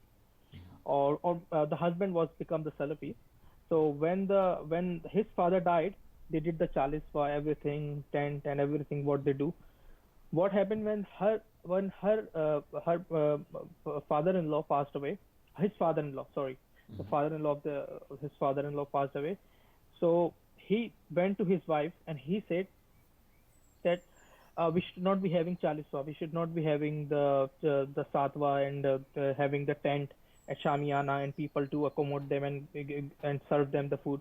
She said, when your father died, you had all these things, but now my father has died. You are opposing these things because this was the question came to us and the sheikh explained to him, see, this is not the time to tell her what is right, what is wrong. Let Yeah. her be and whatever it is, because it's gonna create a lot of backlash and things like so. That's why I'm not going to the random profiles of people and telling them, oh, why should follow me and listen to me. And that's what I say to a person: if you don't like me discussing these things, go unfriend me. Did I say you to send me a request and read my post? You Yeah. should not. Right, these things are also mentioned in the books of Ibn Hazm, Ibn Taymiyyah, Qazi Yeah. Shawkani, Abu Hanif, Radd al-Mukhtar. These all books are published and translated as well. Yeah. So you should not be buying them. These are No, I academic agree with books. you. I feel that, wallahi, that these dialogues so need to be had. That these kind of discussions have come up so many times. As you can imagine, they Yeah, come up everywhere. And being a sheikh, being a mufti, you get asked this so many times. You see it. You see other imams discussing it. The truth is that I've hardly ever come across anybody prepared to have a dialogue. And I don't just mean me personally. I think people in generally haven't come across anyone. And it's on everybody's mind. These kind of questions, they're so real. They're so like kind of this dialogue itself. I don't even just mean specifically about, let's say, does it have to be about pornography or masturbation or these issues that came up, but it's the dialogue as a whole. It's so imperative that it needs to be had. Like, people need to kind of just talk about this and say, well, okay, it's true that, look, this is a big deal. Now, most people, they don't even have to be young people, but we say young people often because they're more exposed to, and I don't mean by young people children, I mean by like young adults. Like, these people, they are exposed due to social media and devices and internet. They're exposed to pornography. Now, a lot of them watch it out of curiosity, and the question is, well, what about it? Where people want to watch it, are these things categorically haram? Do they need to be guilt driven? Now, does that not add to their depression? Because the truth is this: almost most men, especially men, most men will to some extent watch pornography. Now, the point is, whether they watch it a little or a lot, they will do this. Now, I'm not saying it's a good thing. It may be very detrimental, but they do it. It's like, breathing in pollution may not be good, but everybody's doing it. And just saying to yeah, people, don't do it, doesn't seem to be the solution, because the brain doesn't work that way. Instincts don't work that way. Human beings, men especially, will be drawn to it. They will do it. And so I've heard ulama discuss this and imams, and what they've said is, you know what, wallahi, I've sat in actual kind of gatherings, and this is the kind of discussion by young, vibrant imams. They will say, you know what, take the door off the hinges. Like, so basically, you have no privacy.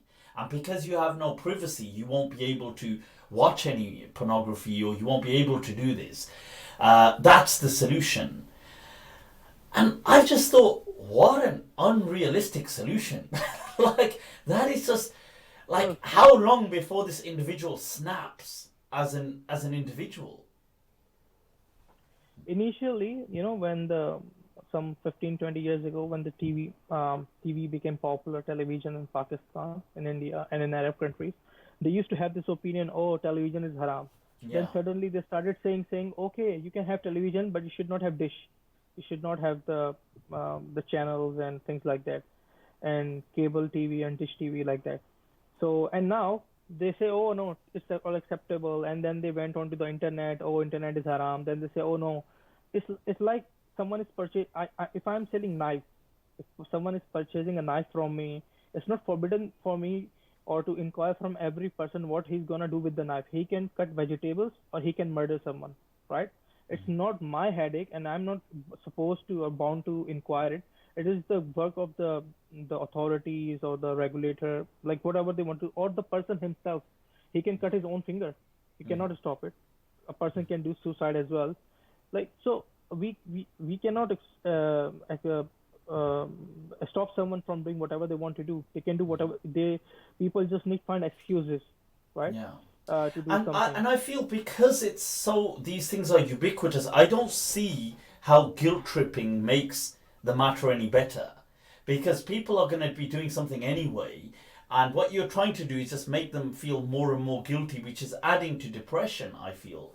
I don't know, I mean, these are just some thoughts I have that I'm not fond of this whole thing of trying to, make people always feel bad about themselves. See, when the at the time of the Prophet, when there was a uh, uh, monitor lizard was presented to the Prophet, and he said, I don't eat it because it's not eaten in my area, but if you want to eat it, you can eat it. So the Sahabas ate that lizard.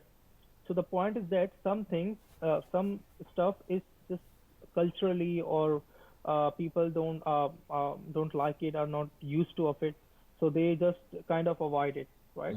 But like, I mean, yeah, somebody has asked the question here that look, the consumption of pornography creates a demand for sex trafficking, and does it assist it in this way? You see, I think that the issue here is that in all reality, human beings, men specifically, will always be drawn to sex, and especially pornography. The highest consumption is by men.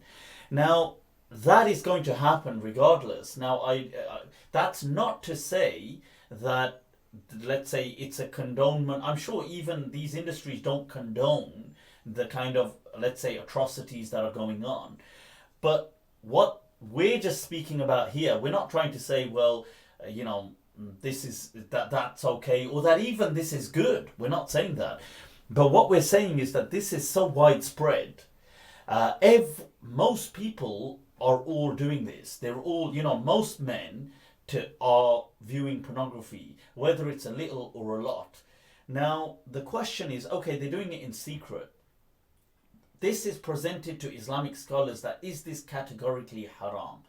Now, I think everybody agrees, we all agree, I agree, you agree, we all agree that it's not a good thing. Nobody's saying it's a good thing. Just as I think personally smoking is not a good thing. I don't smoke. I don't. I mean, even if your view, Sheikh, is different on that. But my point is, there's many things which are not good. They're unhealthy. But everybody is doing them. Is the response that we should guilt trip them, even if we don't? Let's say if we guilt trip them, at least that way, even though they're going to do it, but they're still going to feel bad.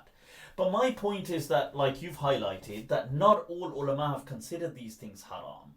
And if that be the case, let's say you don't believe it to be haram, even though you don't consider it to be a good thing, then why should you guilt trip people over it? Because you don't believe it to be haram. So, I mean, I don't yeah. believe smoking to be haram, but I don't think it's a good thing. I think personally, all people should give up smoking. But that said, if somebody smokes, I'm not going to guilt trip him. If you ask my opinion, I'm going to say I think it's not a good thing. I think you should give up smoking. But that's, I mean, that's what we're saying, right? See, let's take for example sugar, Yeah. sugar and carbohydrates. These are the things like are not good Or fatty foods, for fatty foods, fruity foods, all fatty the foods, junk foods, junk food. Yeah, and yeah. sugar in general is not good for your health. Mhm. And scholars, they discuss smoking as haram, but sugar is more harmful than smoking, Cigarettes. I agree. than Actually, I would cigarettes. agree. And sugar and carbohydrates, refined carbohydrates, vegetable oils, a lot of things you're eating, which are more detrimental to your health, which is eventually killing you guys. right? You are having cancer because of it, diabetes, and all other major chronic diseases because of that, kidney failure, renal diseases like fatty liver, whatever it is. So, if you go by this way, so can we say eating sugar is haram? Can we say that, despite the fact that it has detrimental effects on your body? What about weed?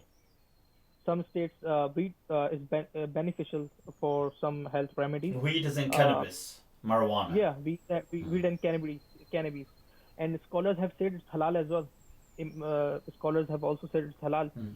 So, so if it's benefiting your body, so you can. It's not. I think these things are not Islamic. Like if someone were to ask me, You see, should I somebody's watch? saying, like, the question here, if I eat sugar or fatty foods, I'm not supporting a market. I disagree. By eating junk food, we are supporting. Look at battery chickens. Look at the way chicken and meat is being treated.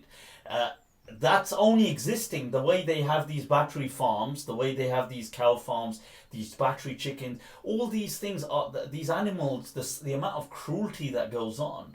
It's only happening because there's a market for it.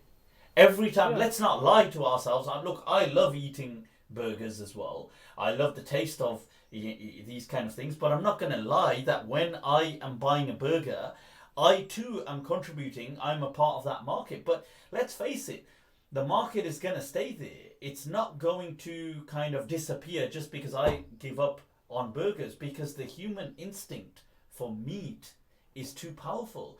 Until we don't come up with a replica, until I know they're working on kind of synthetic meat, but until we don't come up with that, we're kind of stuck. So I don't think by saying that, if the question was that any fatwa for saying it's not haram would be kind of aiding the market, I don't feel that a logical kind of connect. I don't know if you understood that. see, if someone were to ask me about pornography, I don't say it's Islamic discussion aside. I just tell him what are the detrimental and side effects of pornography, the addiction thing, and how it's gonna impact your mind and your health, and you get like these things. And similar is, and same goes for the sugar, carbohydrates, vegetable oils. Like these, like if I have knowledge of something, I'm not straight away saying that, oh, you have cooked into the vegetable oil, now it's haram for you. It causes cancer, so now it's haram to eat in vegetable oil. So uh, nobody says that. No, none of the scholars say that. Same goes for the things like pornography and things like that. You can tell them, you can discourage them that what tell them what it is in actual, rather than Yeah. telling them and giving them false hopes, false that this is haram and this is you are committing a sin, this and that. It's a difference looking in something which is virtual and something which is real. You are something which is real. There's a difference. That's what the scholars have said, and this is not what my fatwa is. Oh, and of course, if you're not satisfied with that fatwa, you have the fatwa of the other scholars as well who said it is haram. Then follow that fatwa. In You don't fact, have to that's the necessarily, majority of the ulama have said yeah, it's haram. Yeah. you don't have to follow it, that minority opinion or fatwa of those scholars who have differed it. Why don't you follow the majority of the scholars? But again, the prohibition remains zanni. It is not qat'i. The Yeah. prohibition remains zanni. Dhanni means something conjectural. Yeah, It's yeah, not conclusive. Qat'i is conclusive, yeah, established yeah. by clear Quran or something, established principles of Islam. So Yeah. from speaking from fiqh perspective, we are discussing it totally from a fiqh perspective. Of course, of However, course. if for a common man or for a people, if he just can act on the majority fatwa, the fatwa of the majority of the scholars, he should not watch it, Yeah. and that is as simple as that. But he'll watch it anyway. अबे देखना कौन छोड़ता है यार? They just And now there's another thing. Is watching pornography major sin or minor sin? If it's a minor sin, since there's no evidence on major sin, if watching pornography is minor sin, then you can have a wudu and then just wash it straight away. Like just saying that, I didn't get that. Wait there. If like all your minor sins are being washed away with the wudu. oh If you right, do wudu. okay. I thought you If said it's a for a minor moment sin, about doing wudu and not then the watching porn. I thought, yeah, कौन सी game खेल रहे हैं आप यार? I thought, what kind of sick haram. games are these? Yeah. Even if it's haram, then if it's a major sin or minor sin. Since minor Oh, sins you meant can if. be washed away, even with a wudu. A person can bank off and go and have a wudu. Oh, now it's fine. I washed my sins. So People are gonna what? say, see, people are gonna think, and we thought Mufti was corrupt. Now we've come across Shaykh Kashif Khan. Right, so no, right. So cool. I think that's it's been an incredible discussion. That's been really, you know what, absolute all credit and kudos to you, Sheikh, for really being able to discuss that so honestly. And your honesty, obviously, many of the viewers who don't have access to Islamic sources may not be able to verify what I'm saying or may not be able to relate to it. But I'm telling you, wallahi, those who do, your honesty, Sheikh, and transparency only mirrors to me the attitude of the Salaf, of the scholars from the Salaf and in early Islam whose statements we have in books, because they spoke like this with just transparency, and they didn't Yeah. have this kind of and they just said it as it was, even if they weren't scared of saying, well, this is gonna be controversial, or people ain't gonna like this, or this is a minority position. Like when Abu Hanifa says about the alcoholic drink, he says, well, he said the Sahaba drank it. I'm not gonna declare it haram. You can't prove it's haram, full stop. And Yeah. people were like up in arms, but they were like, well, I don't care. This kind of transparency that the early Salaf, or the early part of this ummah had, and the scholars who followed in their tradition, it's so desperately needed in this day and age, I feel. Yeah.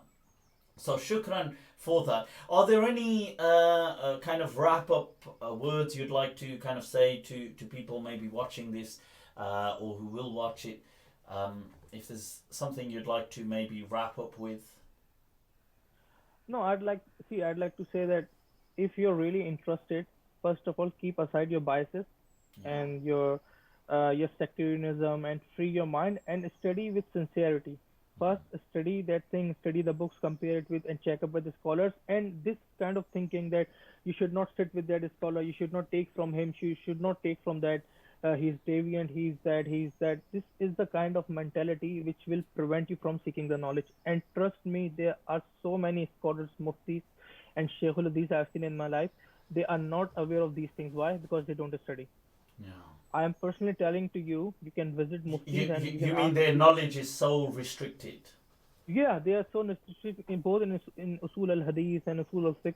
You can go and ask them the fiqh opinions, or even the Hanafis. I'm saying Hanafi muftis, and even I didn't know it until I started learning fiqh after hadith, and I came to know a lot of different opinions, and a lot of people they are not even aware of it.